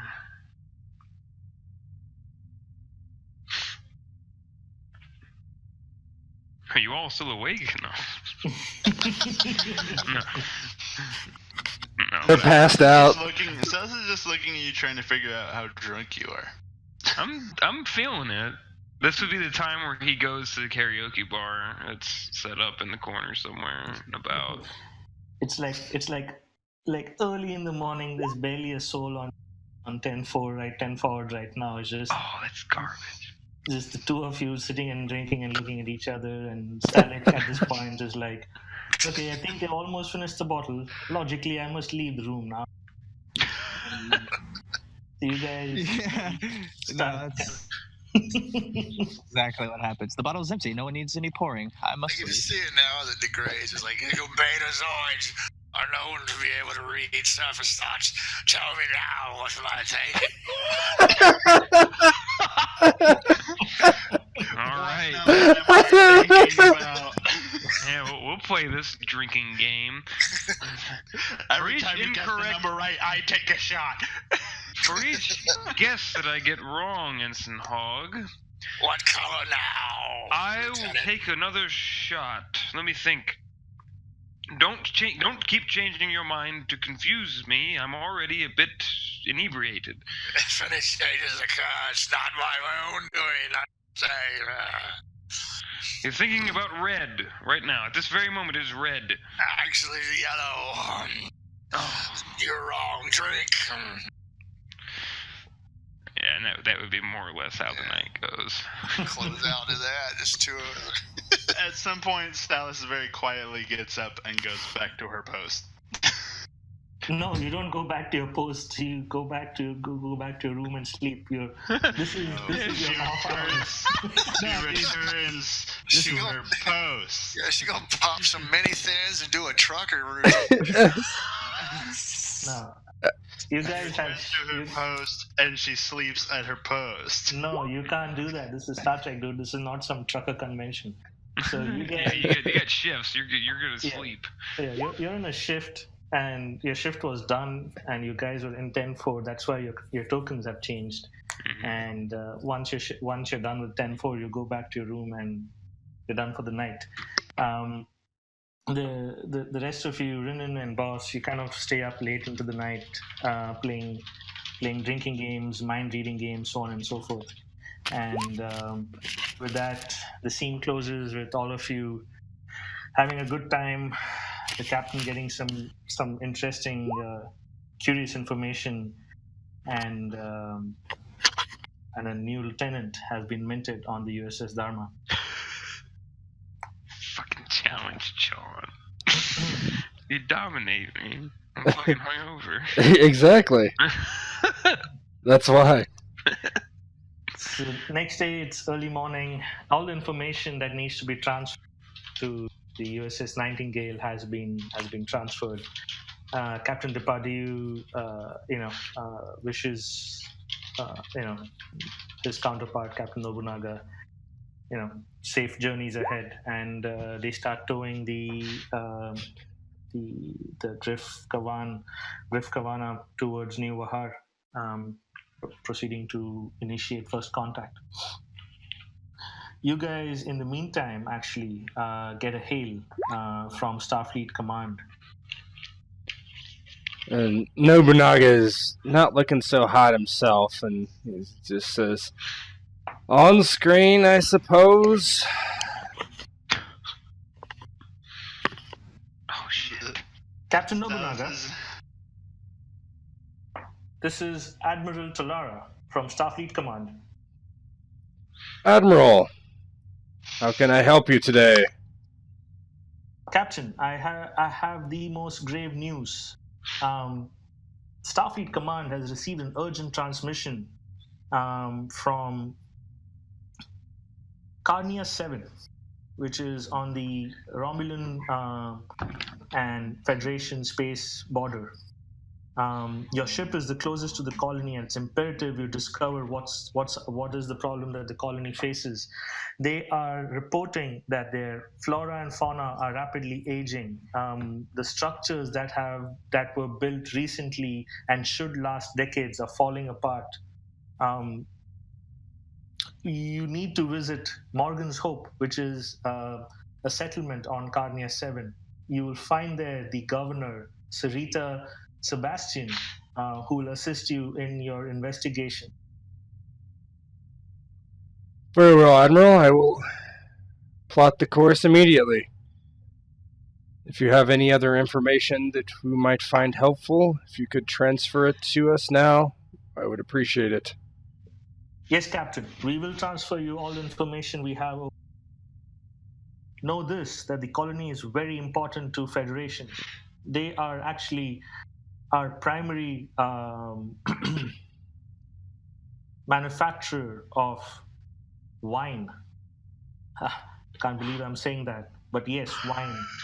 And if you ask me why wine is important, it's because the Ferengi, of all people, seem to be very interested in wine that is from humans, as they call you. Yes, they're most interested in the wines that the Federation can produce. They might be interested in gold pressed platinum, but they hold wine little higher than the gold pressed platinum. Well, Admiral, if you're trying to convince this crew to go save some vineyards, then I don't think you're going to have a problem. And he kind of gives like a half-hearted smile. Excellent, Captain. We'll be on our way. Thank you, Admiral. Talara out. And he kind of looks over at Singh and then to Ensign Jakima. Ensign, plot a course and let's get underway. Course already plotted, sir. Excellent. So you guys, Jakima plots the course. Jakima, give me a control plus con roll of difficulty 1.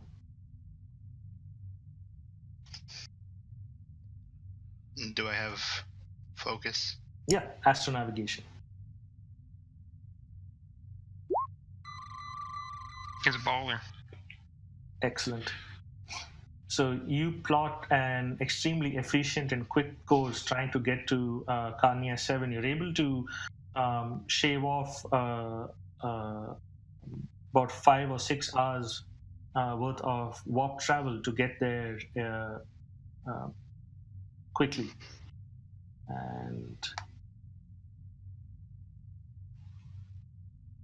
And you guys... No?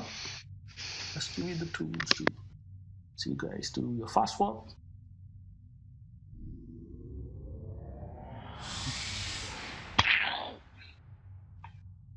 And as you guys approach Carnia, you guys exit warp. Is that instantaneous in Star Trek? Which one? Like that warping. Like, does that take? Is that instantaneous? It is pretty instantaneous in Star Trek. They just say engage and it. Yeah, it's a massive buildup of the engines, and they explode into power that propels them into warp.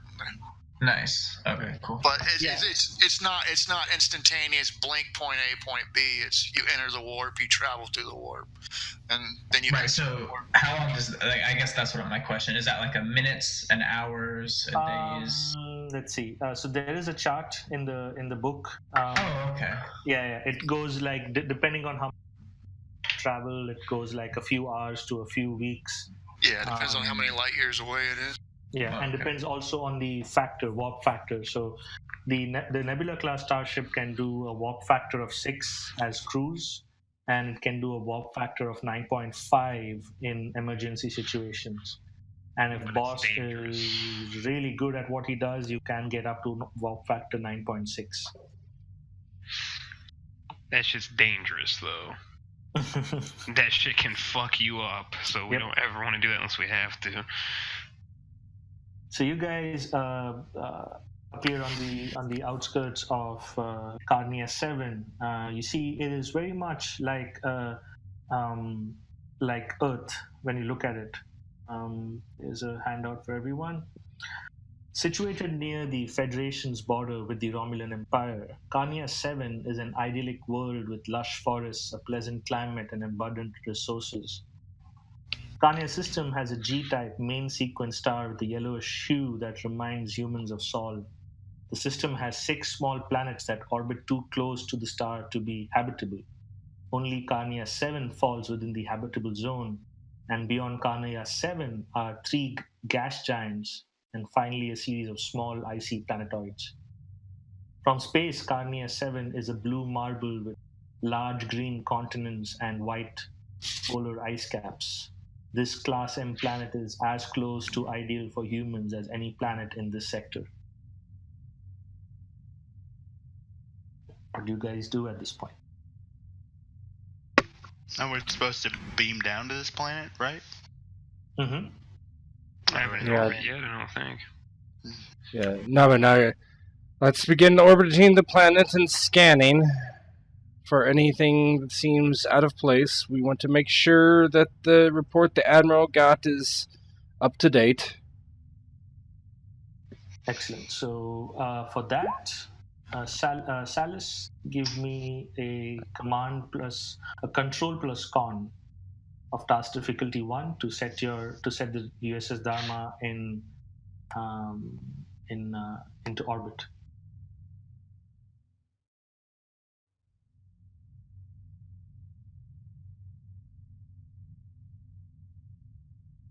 Astronavigation still applies. Astronavigation still applies. Yes.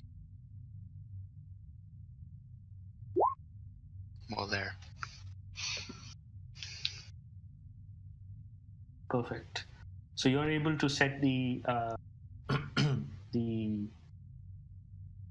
Dharma into perfect orbit, so as to be able to do like away parties and all of that. Anybody has access to Lyra's sheet. Lyra is your science officer, so feel free to run. This would be a control plus science, and you can use the ship's sensors to kind of get sensory readings of the planet.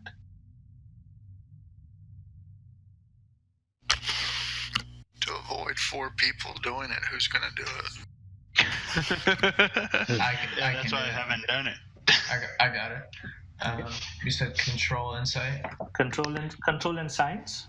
Just go control science. This will be a task difficulty of 2, and you can use the ship's sensors. Does she have let's see, focuses? Doesn't look like it. Computers? No. Computers won't. No. Just go to 2. Okay, and you can use the ship. So if you click on the Dharma. Yep, I got it. And then computers, science. No, do sensors plus science. Sensors, science.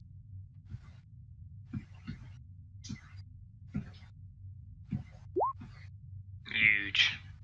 Nice. So you're able to see that the Morgan's Hope is intact. Like you can make out buildings at the location where Morgan's Hope is supposed to be, based on the information that Starfleet Command sent over subspace communication. When you do your sensor readings, you also notice that there is interference affecting your scanners. So she says the structural integrity seems intact, but there's something affecting our scanners, Captain. Captain says, Ensign Hogg, can you determine what is causing the interference? I'll do my best, sir. Please have the con relay the information to me. I'll bring it up down here. Yep. And Ensign, you're in engineering. Con has relayed you the information. You will have to make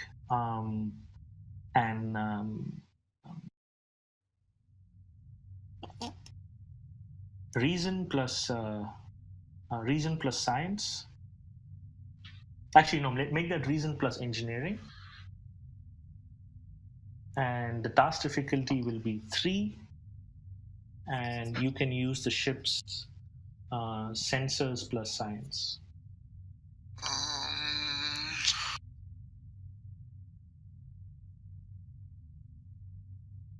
And what was the stat you said?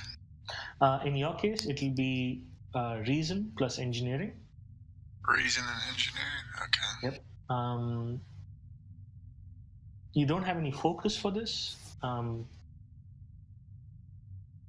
task difficulty is 3. You have momentum stored up if you would like to use that. Yeah, I'll pop one off.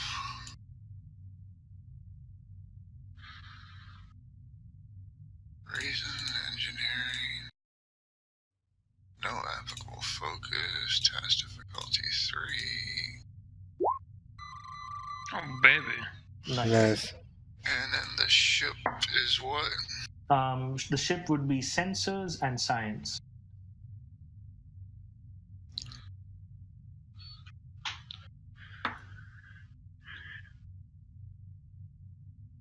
Don't forget your challenge die. Oh, baby.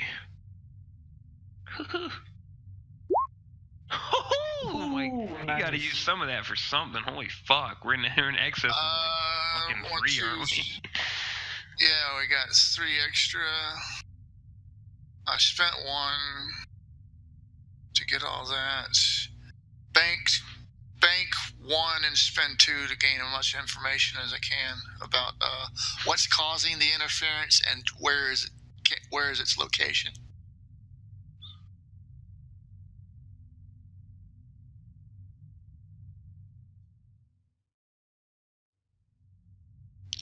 Okay.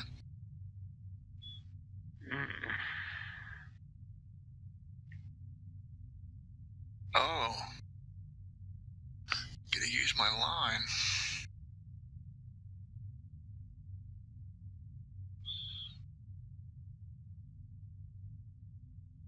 Okay.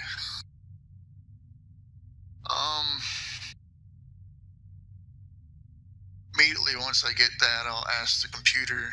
Yeah, I'll ask the computer to diagnose the harm factor of said stuff before relaying the information. Sure. The computer calculates it and says, hold on. Computer says, told hold you to on. Hold on, Ensign Hall. I'm working here. Ensign, don't lose that number.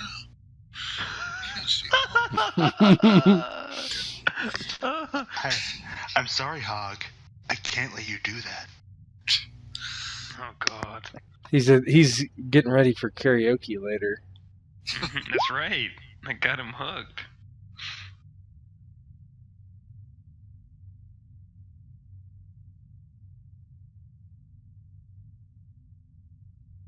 Yeah, I was just trying to make sure that they're not lethal or harmful, because I would immediately report.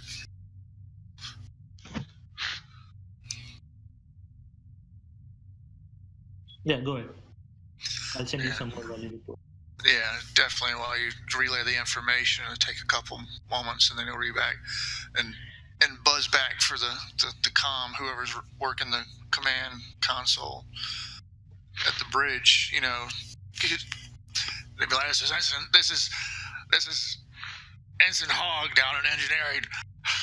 Seems that the interference is being caused by a massive wave of tachyon flooding. I tried to isolate the location of said particles, but it appears that the entire planet and even our ship is being affected currently. Currently running a program to try and figure out if there's anything we need to worry about. Our standard shielding may be able to protect us. Is it dangerous, Ensign? That's what I'm trying to discern now, Captain. It's not quite uncommon for tachyon particles to be present in space. Then again, they can also be associated to different types of associated phenomena as well, either man-made, natural, or artificially generated. Ensign Stalick, please find a test subject and please run some tests on them to make sure that there's no adverse effects to this tachyon disruption. Of course, Ensign. Yeah, might I make a suggestion of opening a hail to the settlement? Perhaps they might know something already. Yes. Let's hail them. Sure. So, let's see. So, Captain, click on the sheet, the USS Dharma sheet. Okay. And this would be comms plus command. Okay. Focus applies. Comms plus command. Hold on 1 second, sorry.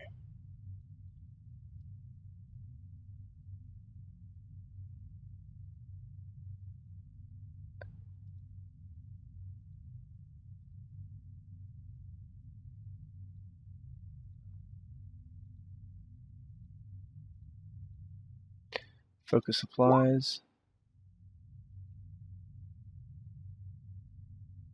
So you find that the comms operations are fine, but it's not going through to the planet. You're not sure if it's because of the tachyons or the interference that seems to be currently affecting this area. Yes, Ensign Hogg, I'm unable to get through with the comms. See what you can do. I don't want to send anyone down there blind if I don't have to. Yes, Captain, I'll see what I can do to perhaps boost the signal. Current readings, however, present levels of tachyons apparent in the system does not seem to be dangerous. Or at least to any known species aboard our ship. Very well. So, boss, what are you going to try to do to boost the communication signal?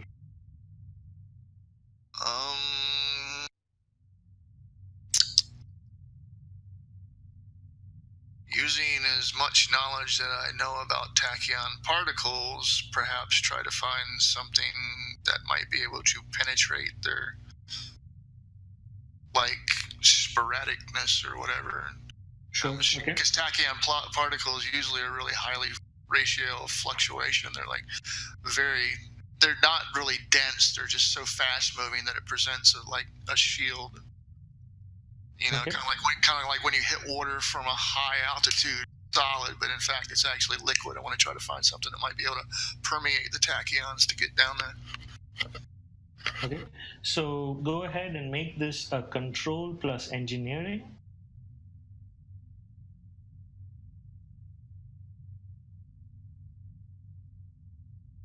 And basically, I would say what you're trying to do is kind of frequency hop the carrier signal to try and overcome the extreme rapid nature of the way that the tachyons keep fluctuating. Yeah, I try to compensate with a counter burst of transmission. So this would be a task difficulty of 4. You can also use the ship's computer plus science. Computer plus engineering, sorry, not science. Computer plus engineering. How many momentum do we? You guys have, I believe, 6 momentum. 6, and it's 1, so it's 3 for 2 die 20. So the first one is 1, the second one is 2. So if you want to roll 4 dice, you will have to spend 3 momentum. Yeah, I will spend 3 momentum, please. Okay, perfect. And you said this is control? You can also raise the threat by 1 to get another. No, yeah. You said this is a control? Yes, control plus engineering. I want to use my incisive scrutiny to reduce the difficulty by 2. I'm trying to find a weakness. Mm-hmm. And the tachyon, it says a structural weakness. It's actually quite a few things. It's weak spots in arguments, theories, and machines alike to glean information from and learning about how things respond to pressure against vulnerable points. When you succeed at a task using control or insight, you gain 1 bonus momentum. Yeah, definitely. Go ahead, use that. Oh wait, that doesn't reduce it by 2. What page is it? 108, right? Oh, that's jury rig. Yeah, I definitely want to get incisive because I can actually gain a bonus momentum to gain more info. Okay. All right. I don't think I have any focuses for communications. I'm not really a comm person. So, but where does it say it drops the task difficulty? It doesn't drop the task difficulty. It doesn't. It'll just give me an extra it'll give me an extra momentum to use gain information. Perfect. Okay. Oh, nice. And He's a badass. You said the ship's sensors and engineering? The ship's hold on. It's the ship's computers and engineering. Don't forget your challenge.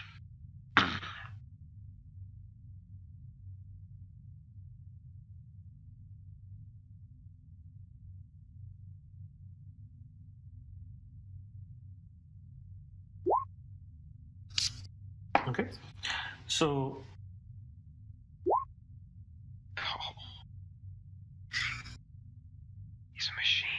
I succeeded and I gained 1 bonus momentum from incisive scrutiny, but it can only be used to obtain more information. Yeah.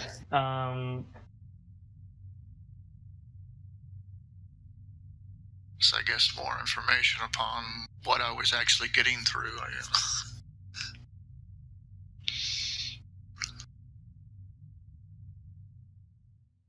Okay.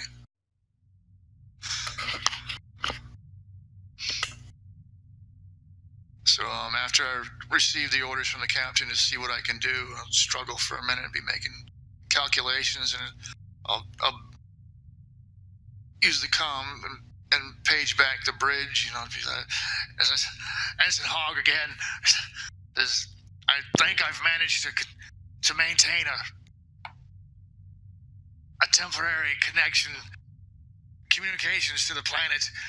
Though it's rather strained and tenuous at best, I'm not sure how long I'll be able to maintain it, but you should be able to get through them. Thank you, Ensign Hogg. Let's try again. Hail them.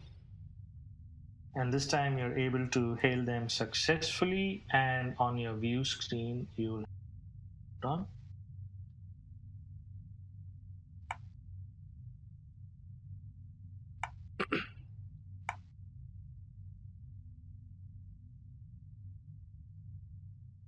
Captain, this is Sarita Sebastian from Morgan's Hope. Zypher, you're still in engineering if you didn't realize. Yeah, sorry. No, you're fine. Nobunaga says, "This is Captain Oda Nobunaga of the USS Dharma. How may we help you today?" Oh, Captain, it is so good to hear you. We here at Morgan's Hope are having a lot of trouble. The trouble seems to have started a few weeks back. Let me show you guys your next... everything here seems to be aging extremely rapidly. Be it plants, structures. I even have a child that seems to have aged overnight. Our doctors and our scientists on site are unable to explain any of this. Could you please send down a landing party and help investigate? Yes, of course. Would you like us to transport the child up to the ship and have one of our doctors look at the child? I have not yet talked to the parents of the child. They're extremely worried. If you could transport someone here and talk to them personally, maybe they'll be more amenable to have them transported back to the ship. Very well. I will send a team down presently. Thank you, Captain. Your help is... I can't say... We had almost given up all hope. Never give up hope. We will do what we can. I shall await your team. Sarita out. Is this an away party that the captain will not be on? It's up to you. How do you want to formulate your away party? It's I think also open to discussion with your crew and group.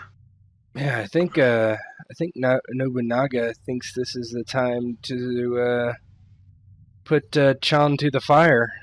So he kind of stands up and turns around and he says, "Lieutenant Chan." Yes, Captain. Are you ready to earn that pip you have on your lapel? Of course, Captain. Very well. Take Ensign Hogg, Stalik, Salas, and Lyra, and head down to the planet. Understood, Captain. We'll get it done. Salas, Lyra, head to the hangar. I'll go procure... I guess let's contact him, actually. Maybe I just want to retcon this a little bit. I think I might have... Oh, sure. You can transport down to the planet, so you don't need to take a runabout. Okay. So potentially you don't have to send Salas if you don't want to.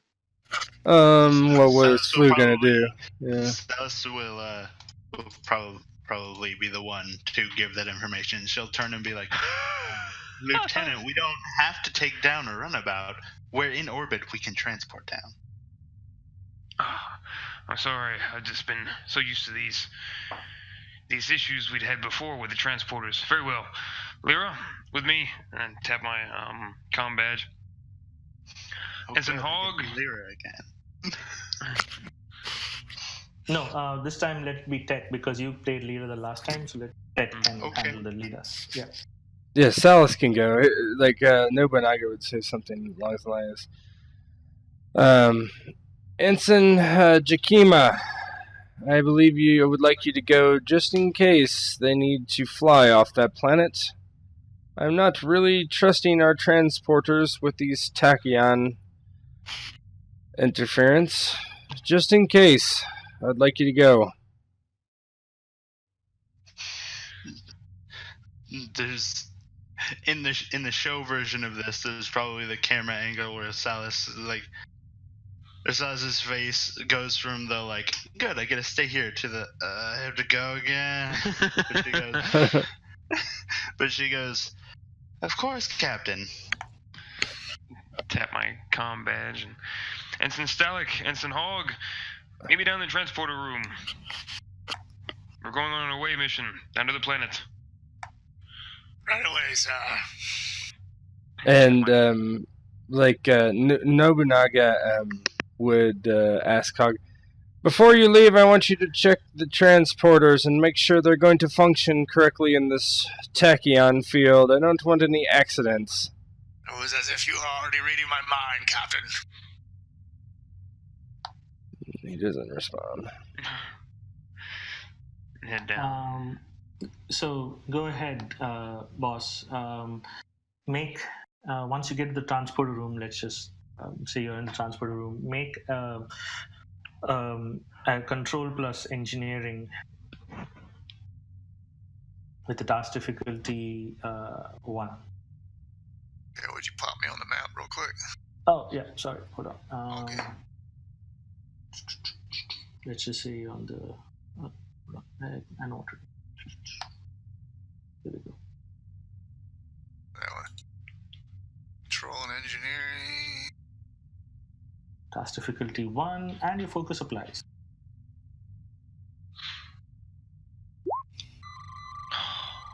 Perfect. You guys are going in with a full complement of, almost a full complement of.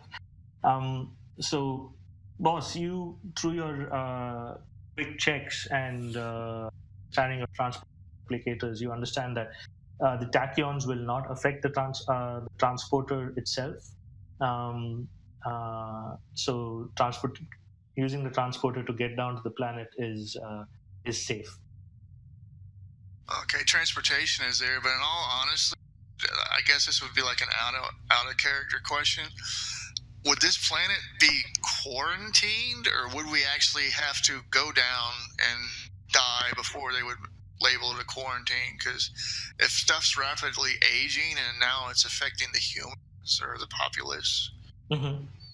So the way out of generally I've seen it in tech is they hand wave a bit of the quarantine stuff.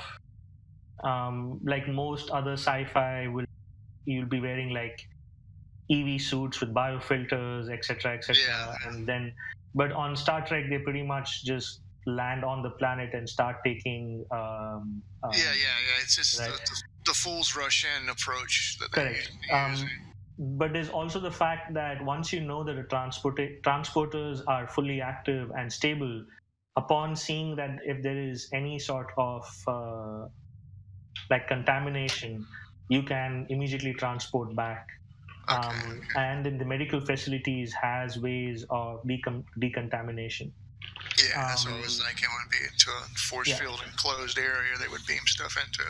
Correct. The second thing is medicine in the 24th century pretty advanced. So unless you hit like odd particles or something like that, most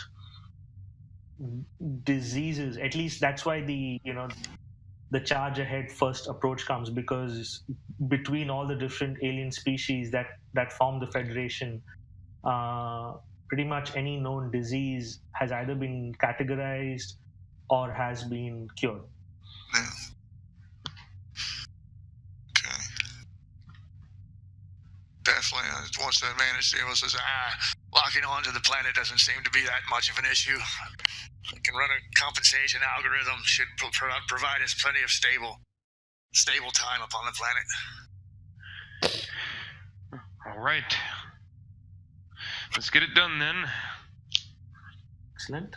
You guys transported down to Morgan's Hope, Ania 7.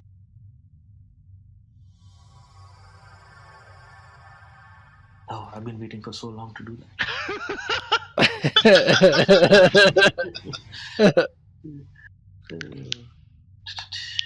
Oh, baby. So, there we are. Yeah. Hi. So, you guys are transported down to Morgan's Hope. Morgan's Hope is a small, idyllic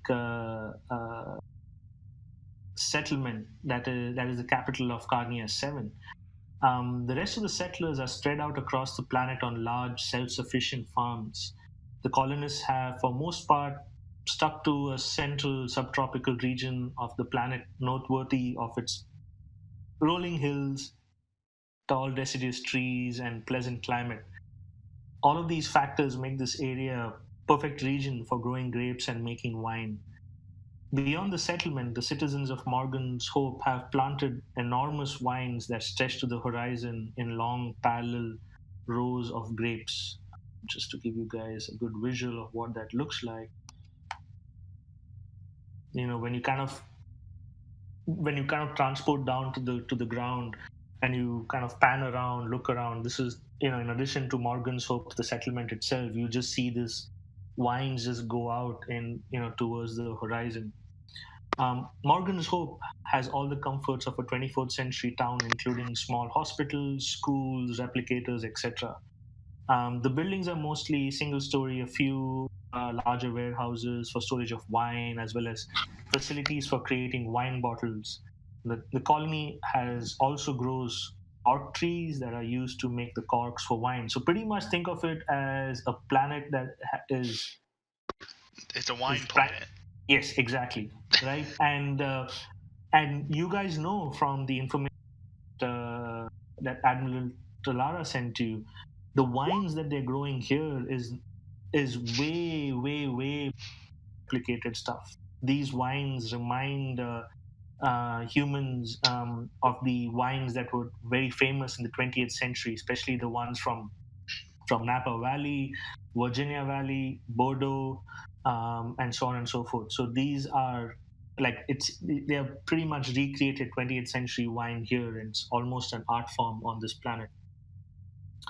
As you guys transport down, take a look around, and get your bearings. You see this very poised lady walking up the hill towards your transportation location. As she comes close, she introduces herself and says, "My name is Sarita Sebastian. I'm the governor of Morgan's Hope. Welcome. I hope you can help us in this time of need."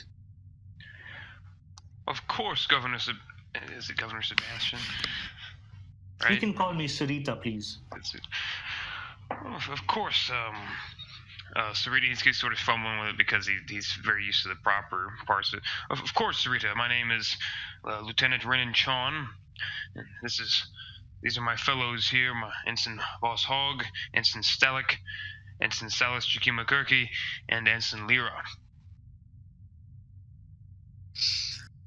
It's a pleasure to meet you all. Hogg will be a little distracted with his tricorder, but he'll nod and approach. I want to look on the tricorder to try to bring up a manifesto of people on this planet. Go ahead. That would be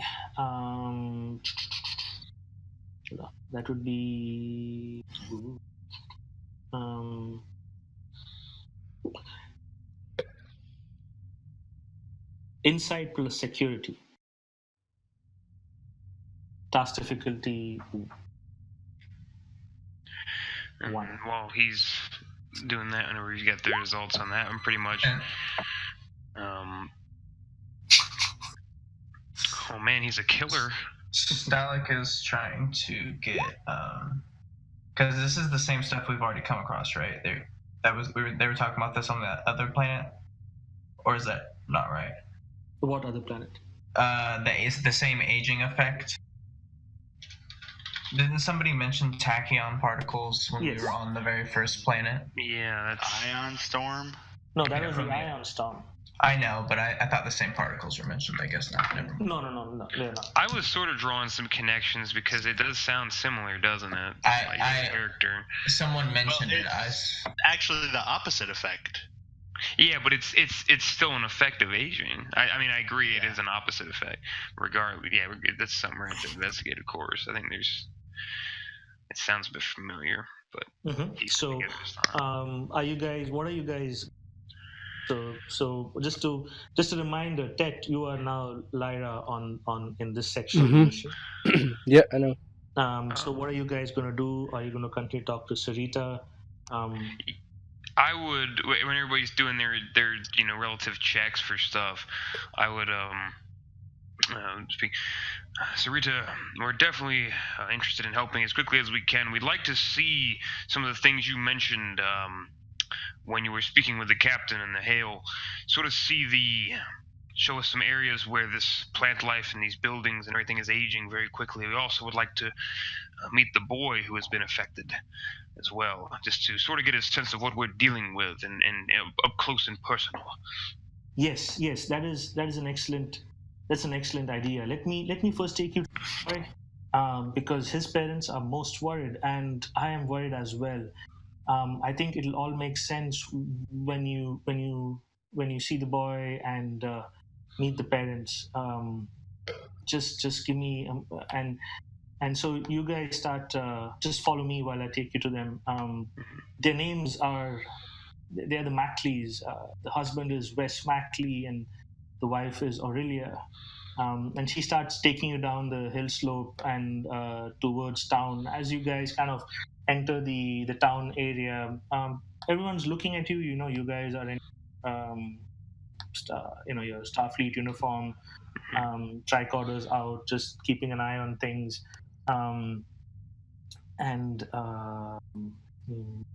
So she takes you to a quaint, it's almost like a stone brick house that's built on the edge of a large vineyard, and let me show this to you. And you're greeted by a tall, broad-shouldered human.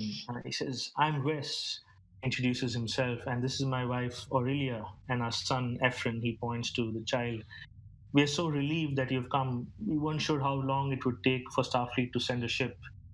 You can see that his relief is obvious, and the wife is holding the child in the arm.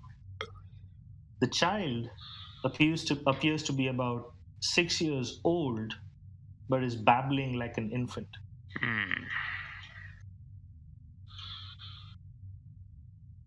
Of course, I introduce us again. Stalik's our medical officer, right? Or is he more? He's a medical officer. Stalik, and I would of course approach it's Mackley, right? The Mackleys. Yeah, Wes Mackley and Aurelia Mackley. Mr. and Mrs. Mackley, and I would bring Stalik to the front. This is the medical officer on our ship.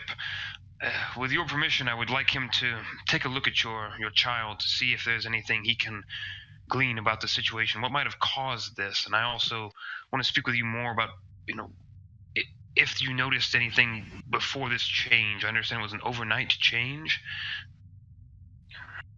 Yes, that's why it is so bizarre to us. Our boy is perfectly healthy, and overnight he just grew unexplainably. Like, he was born 6 months ago. We took him to the doctors in hope. They ran a bunch of tests. They first believed that Morgan might have progeria. They said something about a genetic disorder that causes rapid aging, but when they tested it, Ephraim seemed fine. He didn't have any of the genetic markers.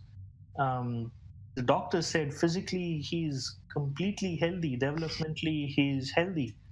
It's just that his mental age and physical age just don't match. I see. Stalik, does our physician have your permission to take a look at the child? Yes, Salas most definitely. Salas will speak up and she'll go, perhaps our science officer should look as well. Indeed. And of course, introduce Lyra to them as well. And state her Lyra just qualifications. nods and gets her tricorder out, and she's not much for talking at this point because she's ready to scan some stuff. I'll go. Go ahead. Go ahead, Hawk. What are you going to do? So I'll go chime in and goes, I'd be more interested learning more about where the child spent the night that this change occurred. They get his tricorder ready because he wants to check for concentration levels of tachyon particles. So let's do this in order. Let's start with Stalik.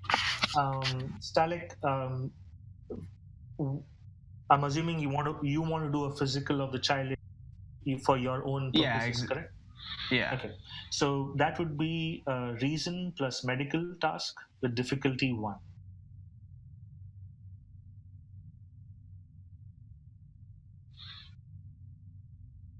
You boys use momentum now, because we got fuckloads of it. By the way, Zypher, the ship hum is still going. Oh, sorry. Is this what it sounds like in their house? Their air's off.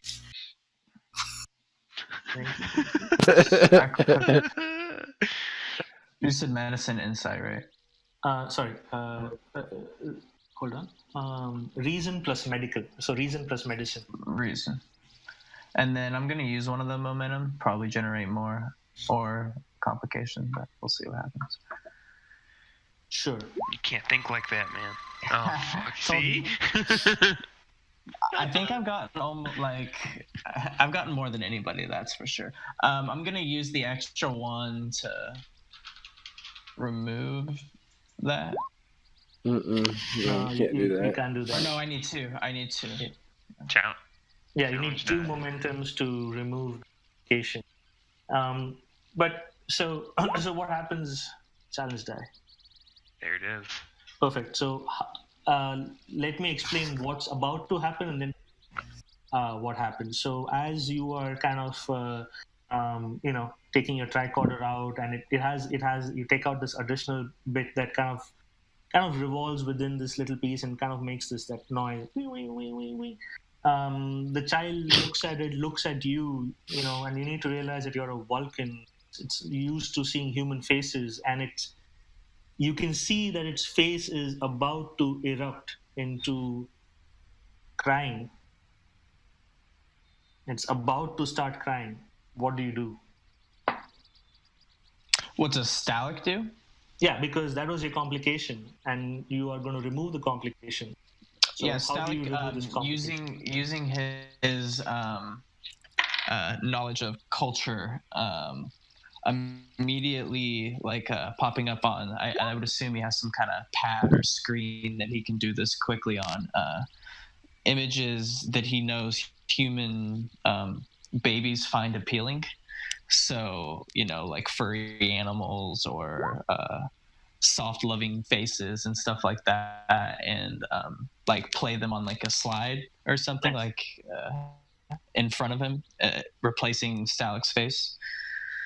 Nice. And then immediately as the child is about to cry, it starts seeing these furry and funny images, and it starts smiling a bit, and you can see that the face is changing, and it's ready to now smile and start cooing a bit,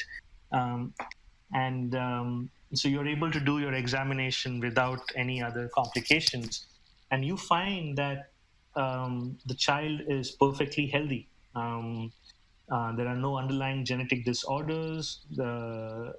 Physically the child is perfect. Mentally the child is perfect. But I assume brain function is that of a 6-month-old. Yes. Right. So he says, physically good for a 6-year-old, but mentally good for a 6-month-old. Yes, exactly. That would have been a complication too for the mom. 6-year-old with all that sudden angst and crying and fidgeting. Yeah.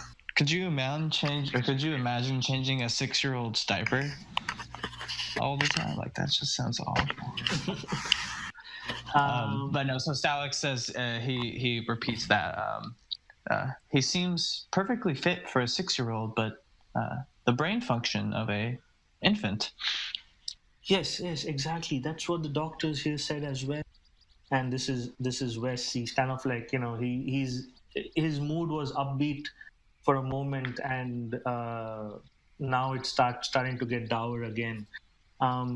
Moving to Lyra, what would you like to do, Lyra? First thing Lyra's going to do is she's going to ask the governor.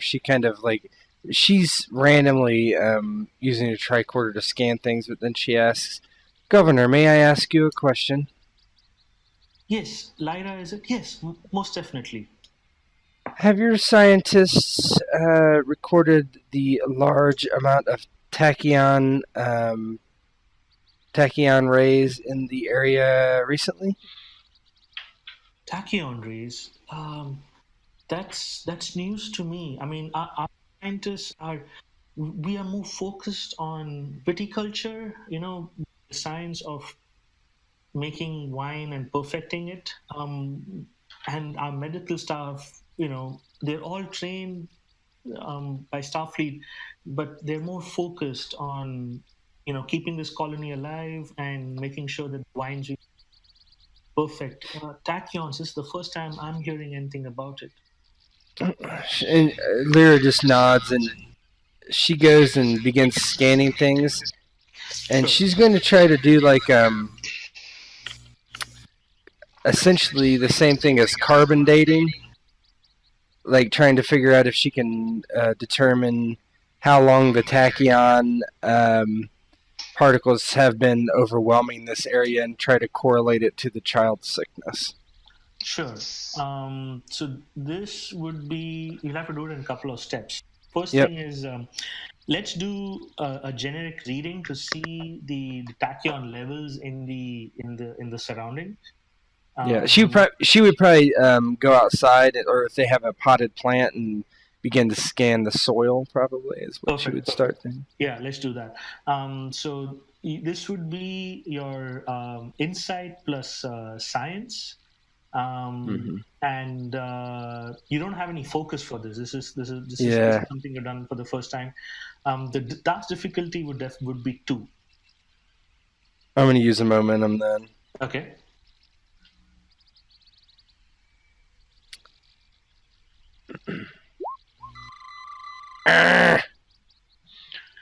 How could you have done this? You should just not have had me roll anything. I can't believe you've done this. Yeah. So you are able to pick up tachyon radiation, not, I won't say radiation, tachyon particles, but you're not able to quantify it, like how long it's been there.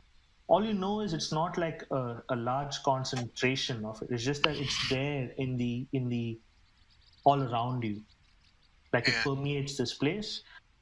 While you are doing this close examination, you kind of lose balance, and you end up knocking this plant which is in a pot over, shattering the pot, spilling the soil everywhere, and the plant's now on its side. From within the house, Wes and Aurelia kind of look up and like, "What was that?" "Oh, not my favorite." And then the child hears this commotion, and it starts crying loudly. At which point, Lyra frowns. Do you have a dustpan? I'll clean it up. No, it's fine. It's okay. I'll take care of it. Can see right now a little flustered with the baby crying and not many answers being provided. So she's like, if you will excuse me, I'm just going to take Ephraim in and soothe him. And then she kind of goes into the kind of like the mother's room, bedroom, and starts kind of soothing Ephraim. And you can kind of hear him crying through the door, but it's more muffled and it's starting to get quieter. Boss, you wanted to do something. Yeah, I'm probably going where she's taking the baby.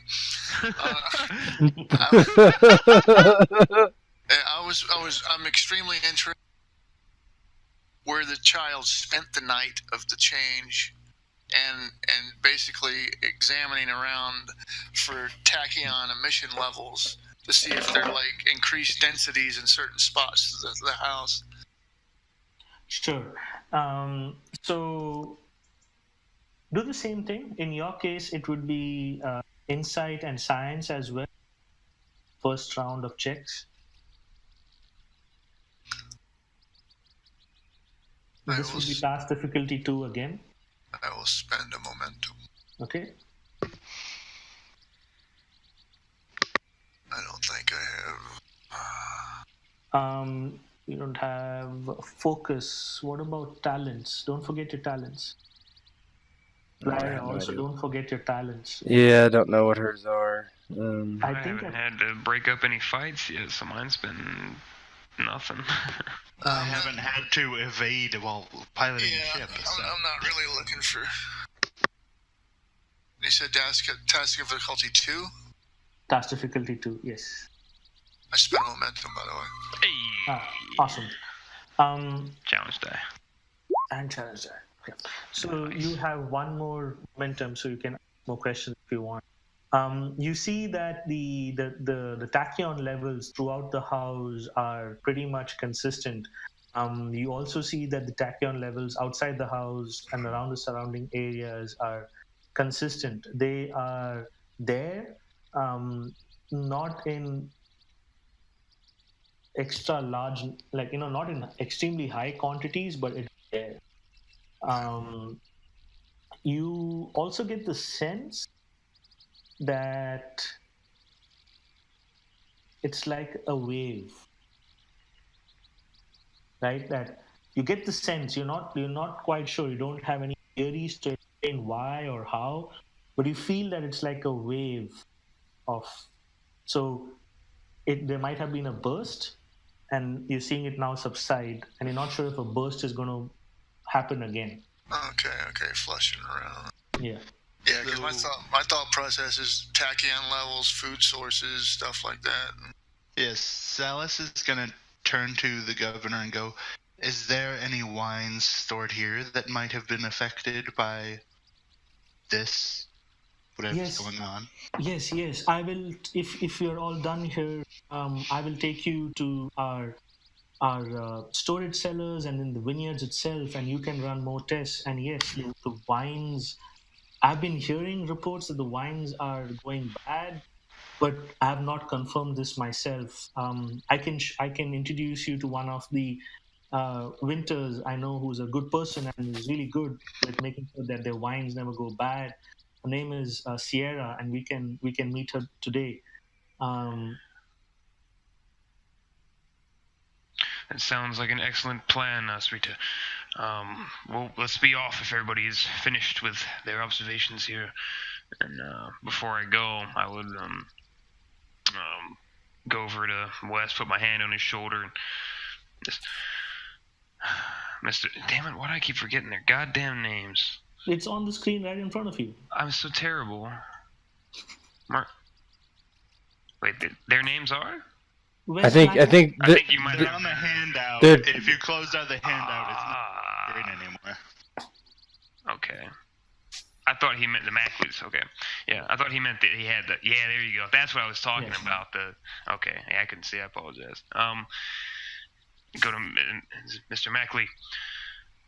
I promise you that we're going to figure this thing out and get your baby boy back where he needs to be. Oh, thank you so much. I can't say how difficult it has been this past 24 hours, and the people around here are definitely really, really worried. Anything you can do is greatly appreciated. We'll do everything we can. Just stay strong for now. And pat him on the shoulder. All right, let's go seek the Venter. Talk to everybody else. As we travel, boss is going to inquire. He goes, "Tell me, governess, the product that you manufacture here, is it monopolized under one distribution facility, or are there numerous houses bid against one another?" There are distribution facilities all over this planet. I have not yet had a chance to talk to all of them. We are working on contacting, getting information. But I can tell you that anything around Morgan's Hope has been affected. Before we change the scene, it looks like we had lost Swamp for a bit. Swamp, you're back? Yeah, my phone died. I'm sorry. Okay. Is there anything you would like to do in the Mackley house before we proceed to the next location? Anything you'd like to do, suggest? So I assume Stalic's physical didn't dive deeper into the actual, like, cells, like the genetic makeup of the kids. So you did the. Think of it this way, right? When somebody comes to your, for a checkup, you did all the standard stuff to do a thorough checkup.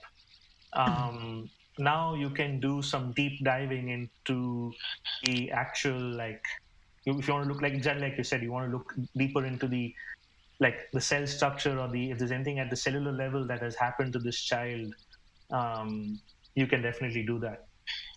So yeah, using probably he would try to draw blood if he can do it painlessly, but using like hair follicles or other things like that, he'll get whatever kind of samples he can run those kinds of tests on.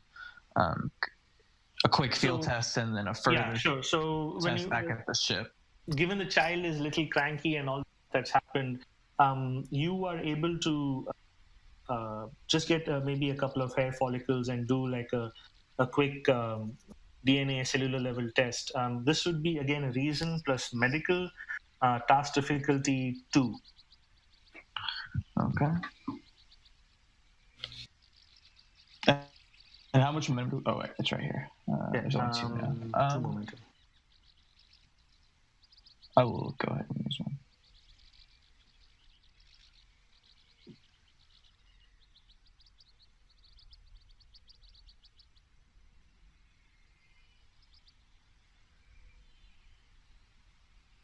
Dang it.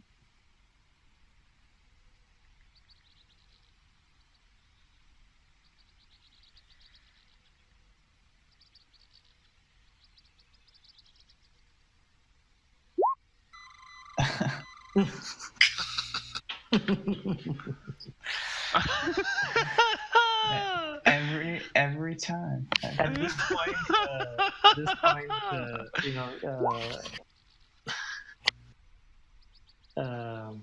Laura Mackey says, "I think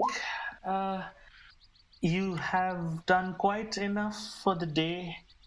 Ephraim seems to be really not taking to y'all. If you don't mind, maybe you could give me and him some privacy. I'm trying to get him to calm down again." And with that, she goes back, and the door of the room closes a little harder this time. The child definitely started crying, bawling its eyes, its eyes out when you collected the hair follicle sample. You were a little too, a little too much force while kind of getting the sample. So, but that being said, you're able to do a quick analysis, and you see that at a cellular level, there are some changes happening that's causing rapid aging. It looks like progeria, but it's not affecting at the genetic level. It looks more at the cellular level. You're also able to do quick math calculations, and you estimate that for every month that Ephraim stays here, he's going to age a year.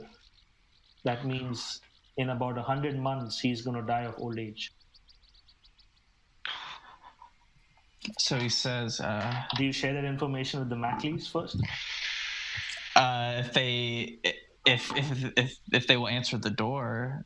I mean, well, I Wes guess is he still out. has to do with the husband. Yeah. He tells the husband.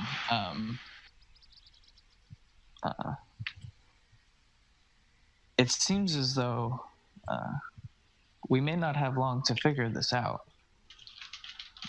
He is aging at a rapid rate, and he'll see how he takes that first. What? What? How? What? You mean Ephraim is going to die? He says it's At this point, Sarita cuts you off. Like, Ensign Stalek, I think that is enough. Wes, don't worry about. They are here to help.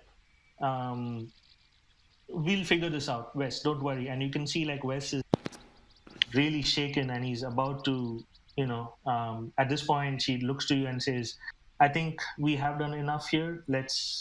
I will take you to the vineyards and and she kind of starts shaking her head, and she gives you a kind of a stern look, Stalek. You're not sure why, though. Yeah, no, he would not be sure. He was just giving them the information. And go ahead. In his mind. Oh God. Cool. So she then takes you and she says, these are some of our larger storage areas, and as you can see, they have rapidly aged. And let me share some more with you. Sarita leads you to one of the collapsed structures. It's a warehouse that was built and said with the outer shell of the warehouse has a faux wood veneer, but underneath it's prefabricated metal structure. A simple examination which you guys do reveals that several of the support columns have broken apart and the entire structure has collapsed. And I mean, just imagine what, like, this thing over here at the back is like collapsed, and then you have this structure that looks really old. Boss, you are now extremely concerned. I want you to roll an insight plus reason plus engineering of task difficulty 1.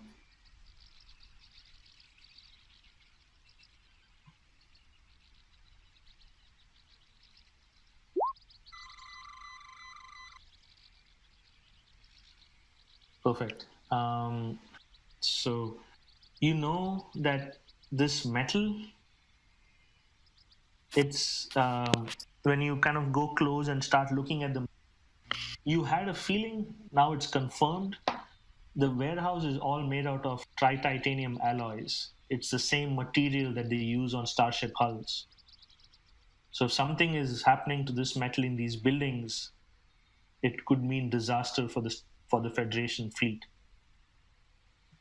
I'll definitely grow concerned and look at it, and I'll go, Governess, tell me quickly what is stored in these buildings. At one point, they had many barrels of wine. We can go in now, and there are some barrels. We also have a lot of empty barrels, and I can show them to you. And you guys go inside these barns, and you see that all the barrels, the metal, the barrels have like these metal bands on them. They're all rusted.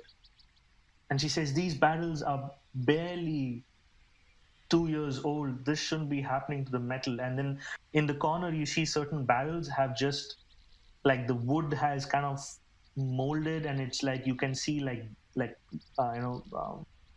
just dust, like it's like crumbling under its own weight. This is outrageous, totally absurd. Made of tri-titanium alloy. It shouldn't decompose like this. It's not.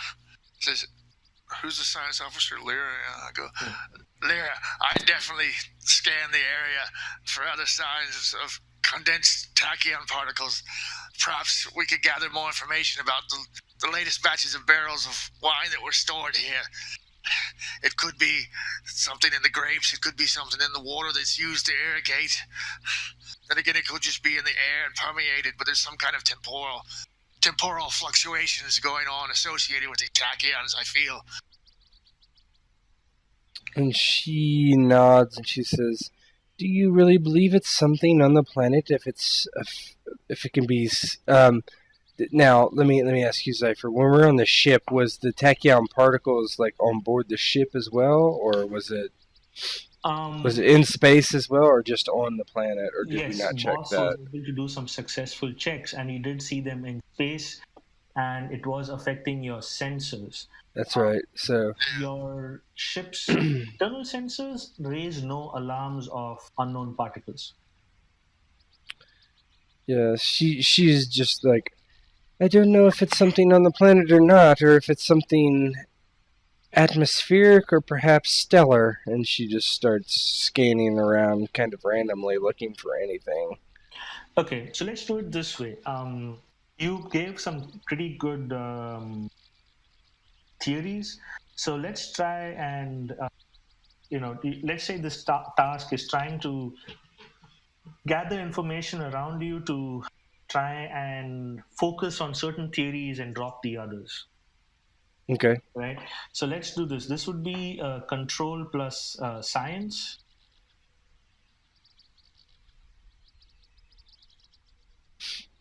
And let's say you're trying to, it's trying your best. So let's see if any. No, I don't know the talents. I kind of looked at the talents. I don't think any apply. Okay. This will be a task difficulty 2 again. You can use the 2 momentum in the pool right now. I'll use 1. Okay. Science and you said reason? Science and control. Control, okay. Yeah. You're trying. You're basically fiddling with your tricorder as you're trying to get, improve the readings that you're trying to get from your surroundings. Let's see. I don't think I have anything focus-based. For astrophysics, warfield dynamics, computers, botany. Let's say, do botany. Yes, let's do botany. Okay. Botany is like the only focus that Lyra will ever use ever. Astrophysics also. Oh, perfect. Excellent. Oh, baby. Just give me a minute, guys. Challenge die. Yeah. Oh, yeah. She does get a challenge die. Because she's not a lieutenant. Oh! Oh, man. That generated a total of... 4. Unless you're spending some of it for more information or anything. I mean, do you get for untapped potential? Would I get 2 momentum for just that roll? The challenge dice. You get the 2 challenge dice and the 2 from the was on the momentum because you passed it with the 2 successes and you got 2 extra from the momentum and 2 extra from the challenge dice. So it's plus. I got 3. I got 3 extra. Oh no, you're right. Yeah. 2, 4. Yep. Mm-hmm. If I could count, I would be able to realize what was going on. You could totally spend 1 for more info, though. So we've got fuckloads. Yeah. Yeah.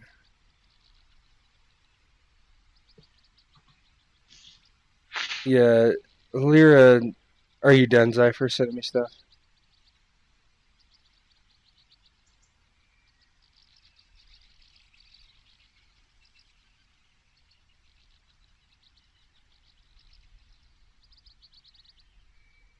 Sorry. So the first 2 messages I sent you are success. And how many more momentum are you going to spend to get more information?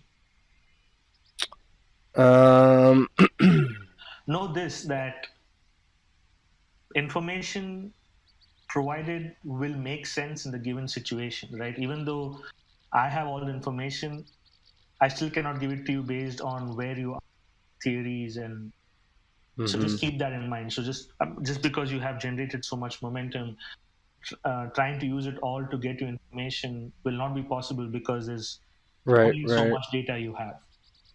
Yeah.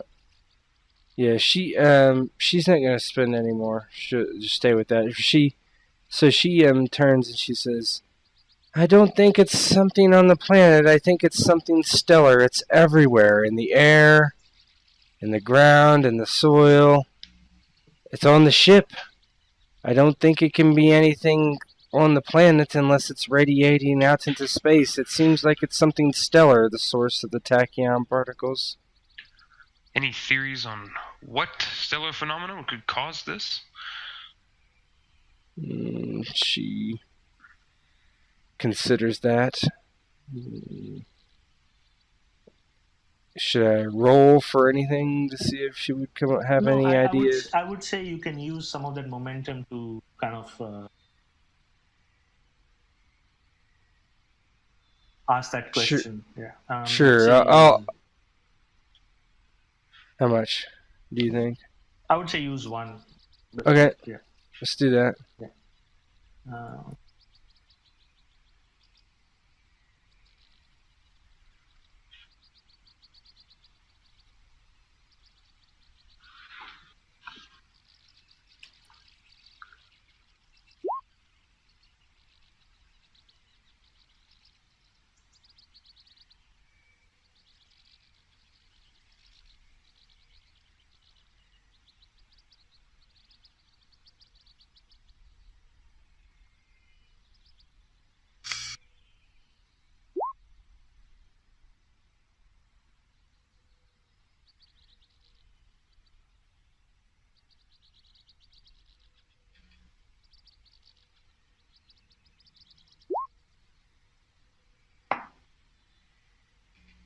Yeah.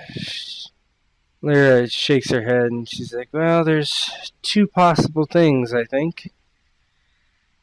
Either someone is generating these tachyon particles purposely, or some sort of stellar phenomenon has occurred nearby." And Salas will turn to the governor and go, "Is there anyone here who would want this kind of a place destroyed?" No, not. And Srida looks at you and she like thinks for a bit. Not that I can think of. I mean, okay, so bear with me, and we have not confirmed this, but we have a person in Morgan's Hope. His name is Zane. Nice guy. I mean, he's a great vintner. He knows his stuff, but for the past few months, he's been claiming that he's seen Romulans, and I mean, we have not seen any Romulans. None of us in Morgan Hope have seen any Romulans, but he's the only one who keeps claiming that he's seen Romulans around his vineyard and around his property. And so, I mean, but even then, like, we are Morgan's Hope and Carnia 7, we just produce wine. We don't produce weapons or starships or anything of greater strategic value. I disagree, Sarita. The wine you produce is very valuable with trade negotiations with the Ferengi, which is a valuable bargaining chip and tool for the Federation. Not to sort of put your work in a negative light associated with some unsavory characters, but it is a very valuable strategic location here. I would very much like to meet Zane to discuss what he's said about the Romulans he's seen. Okay, I think, yeah. And she says she stalls when Silas says something. Silas more turns away to like Boss and Lyra, and she goes, "While that's happening, perhaps we should check to see if anything has happened in the surrounding space area." How much do I know about Romulan cloaking technology? You would know quite a bit. Does it generate tachyon particles? No, it doesn't generate tachyon particles. Wait, let me consider that 1 minute.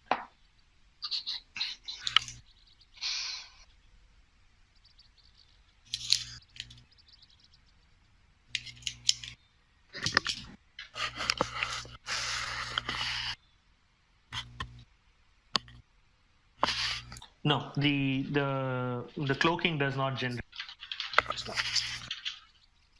Yeah, I actually thought they used that to disrupt the Klingons Yes. and the Romulans. Yes.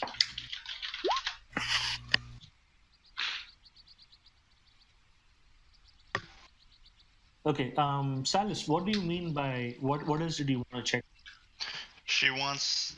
Well, she probably can't do it from here. She'd probably have to return to the ship to do it. But she wanted to check, like, the surrounding, like, the surrounding parts of this solar system, as well as surrounding solar systems and empty space within that, to check to see if there was any, like, stellar phenomenon that might have caused the particle count to go up, or them to act sporadically in some way.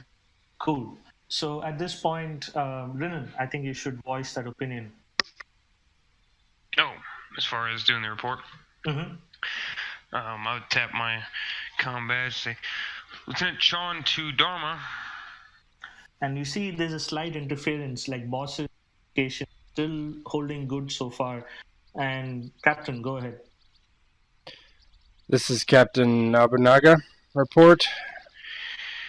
Captain, I want to provide you with a status update planetside. We've investigated some of the phenomenon here. It's tachyon. It's heavily related to, right?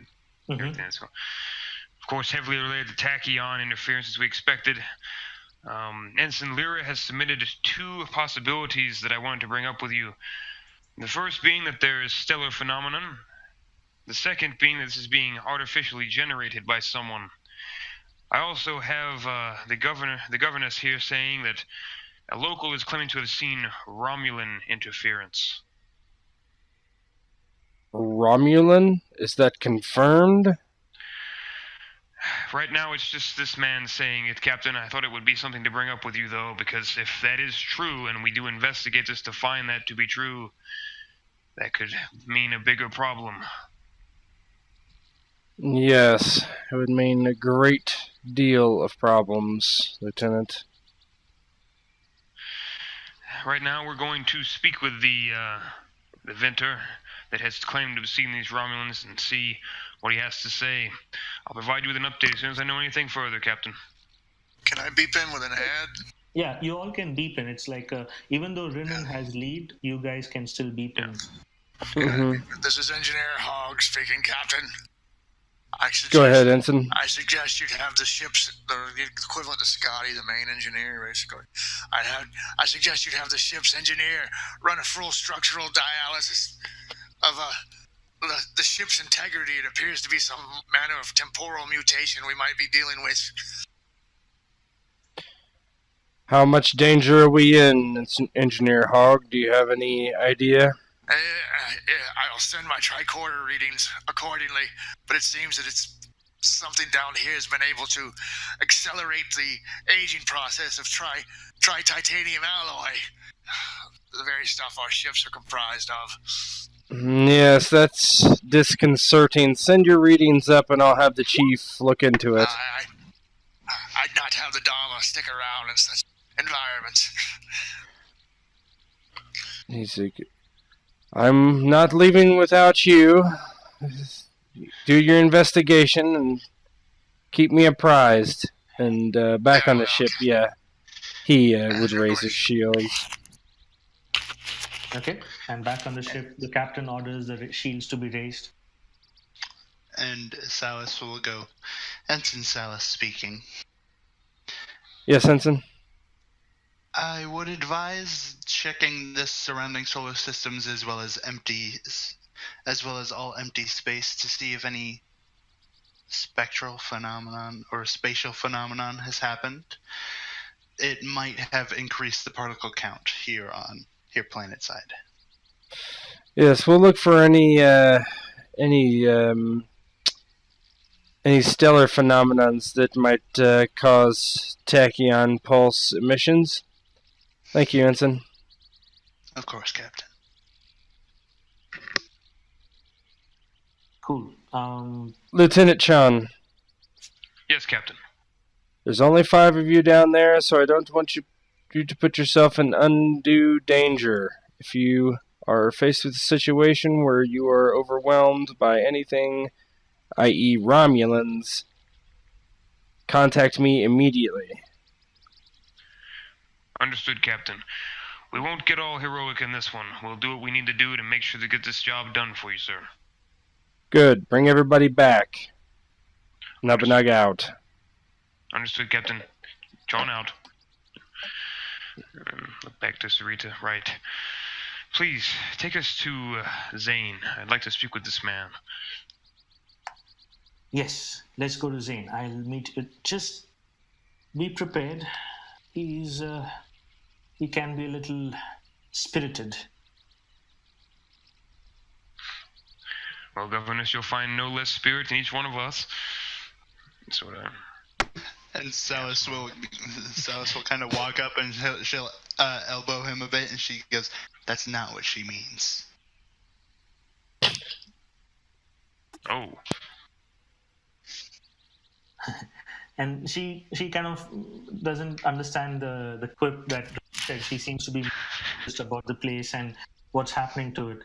And she starts taking you towards the hills and the mountains and vineyards. As you get closer, you see this man who comes running towards you, and there he is. I told you I would see Romulans before. There he is. There's a Romulan, and he starts running close to you, and then as he gets closer, he kind of stops abruptly, and his face completely turns red, and Sarita has got this, like, she is absolutely vexed. You can clearly see that Zane was pointing to Stalik when he came running. I'm sorry. I'm glad to see Starfleet officers on Morgan's Hope. Good morning, Sarita. And she's like, Zane. Basically, embarrassing her in front of Starfleet like this. It's a little too much.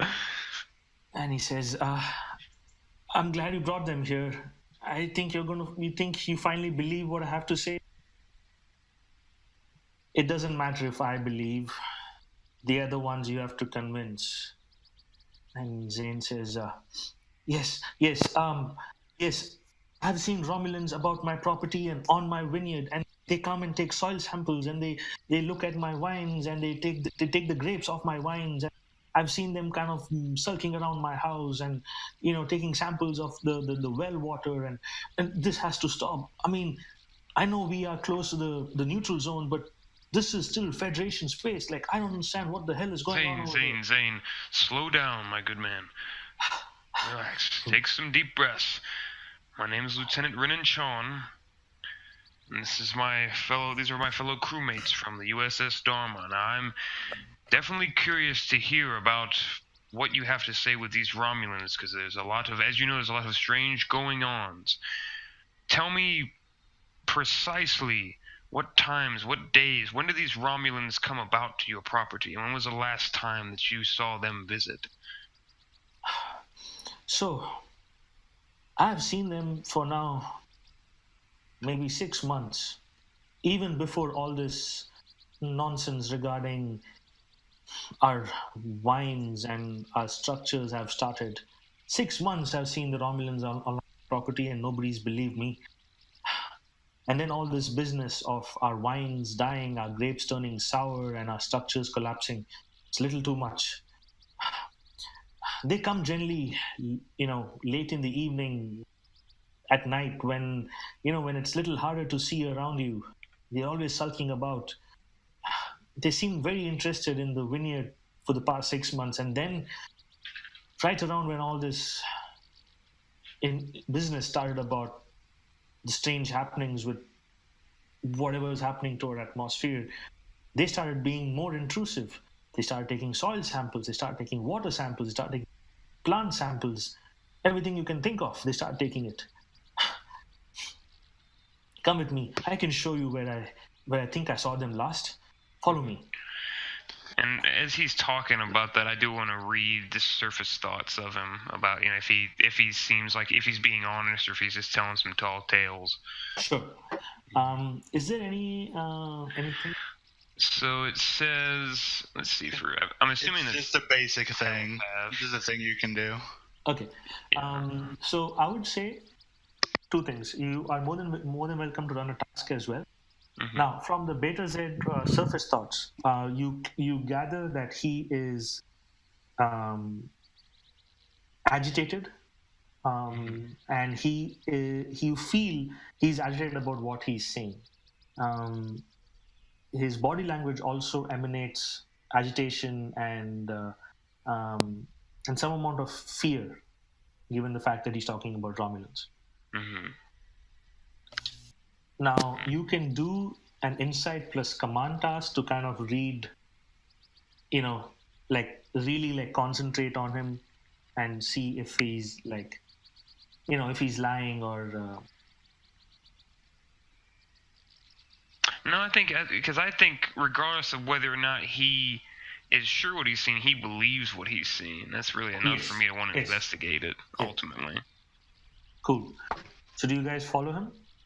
Yeah, of course. Yeah, this will say, well, I feel like the issue isn't where they last were, it's where they went.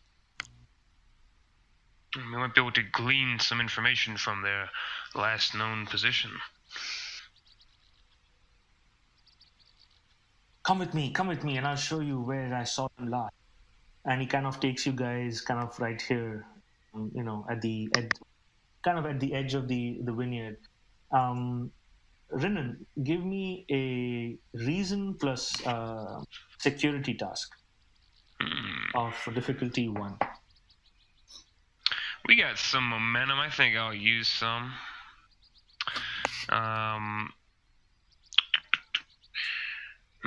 Is there any focus that applies here?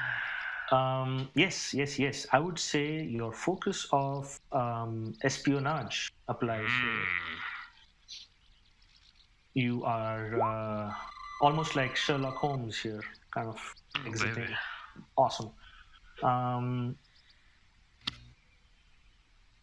Hold on.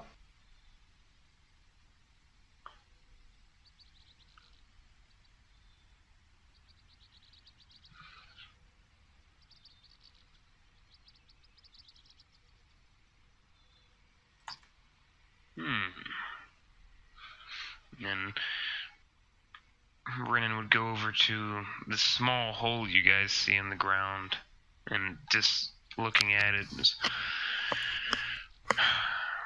Look at this hole here. What seems off about it to you? See the shape. See how perfectly round this particular shape is. This hole that's been dug here. It's not coincidence. And these boot marks there. And looking at the shoes of I'm assuming that these venters probably have some boots, but I don't think do they look like they match up with the boot marks at all? No, they don't. They definitely don't look like they match. Compare these boot marks to Zane's boots. These are not his boots. These do not look like hardly any of the shoes I have seen around town, though I must admit I have not been looking at much people's feet. But these shoes, these seem heavy duty, seem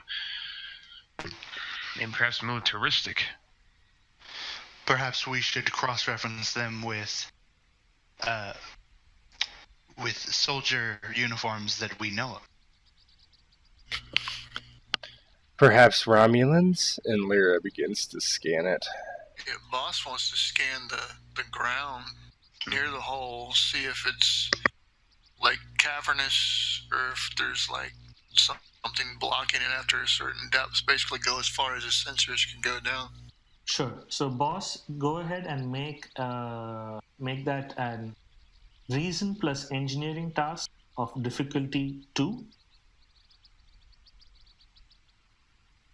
And Lyra, you give me a um, um, insight plus security task. Damn, Tachyon.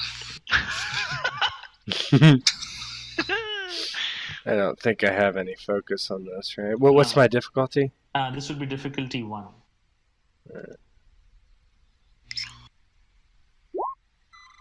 Whew.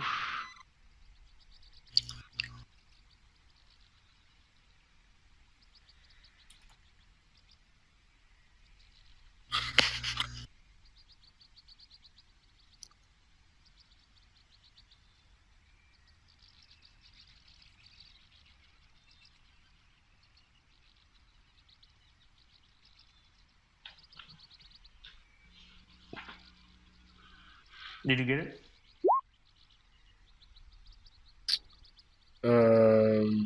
You didn't. I don't think you sent me anything. I didn't get anything. Last thing I got is based on the info you have. Okay. Yeah. So she nods to Renan. Matches Romulan military attire. And Zane says, see, I told you. And he looks at Sarita, and Sarita kind of sighs, and he says, yes, Zane, we shall see.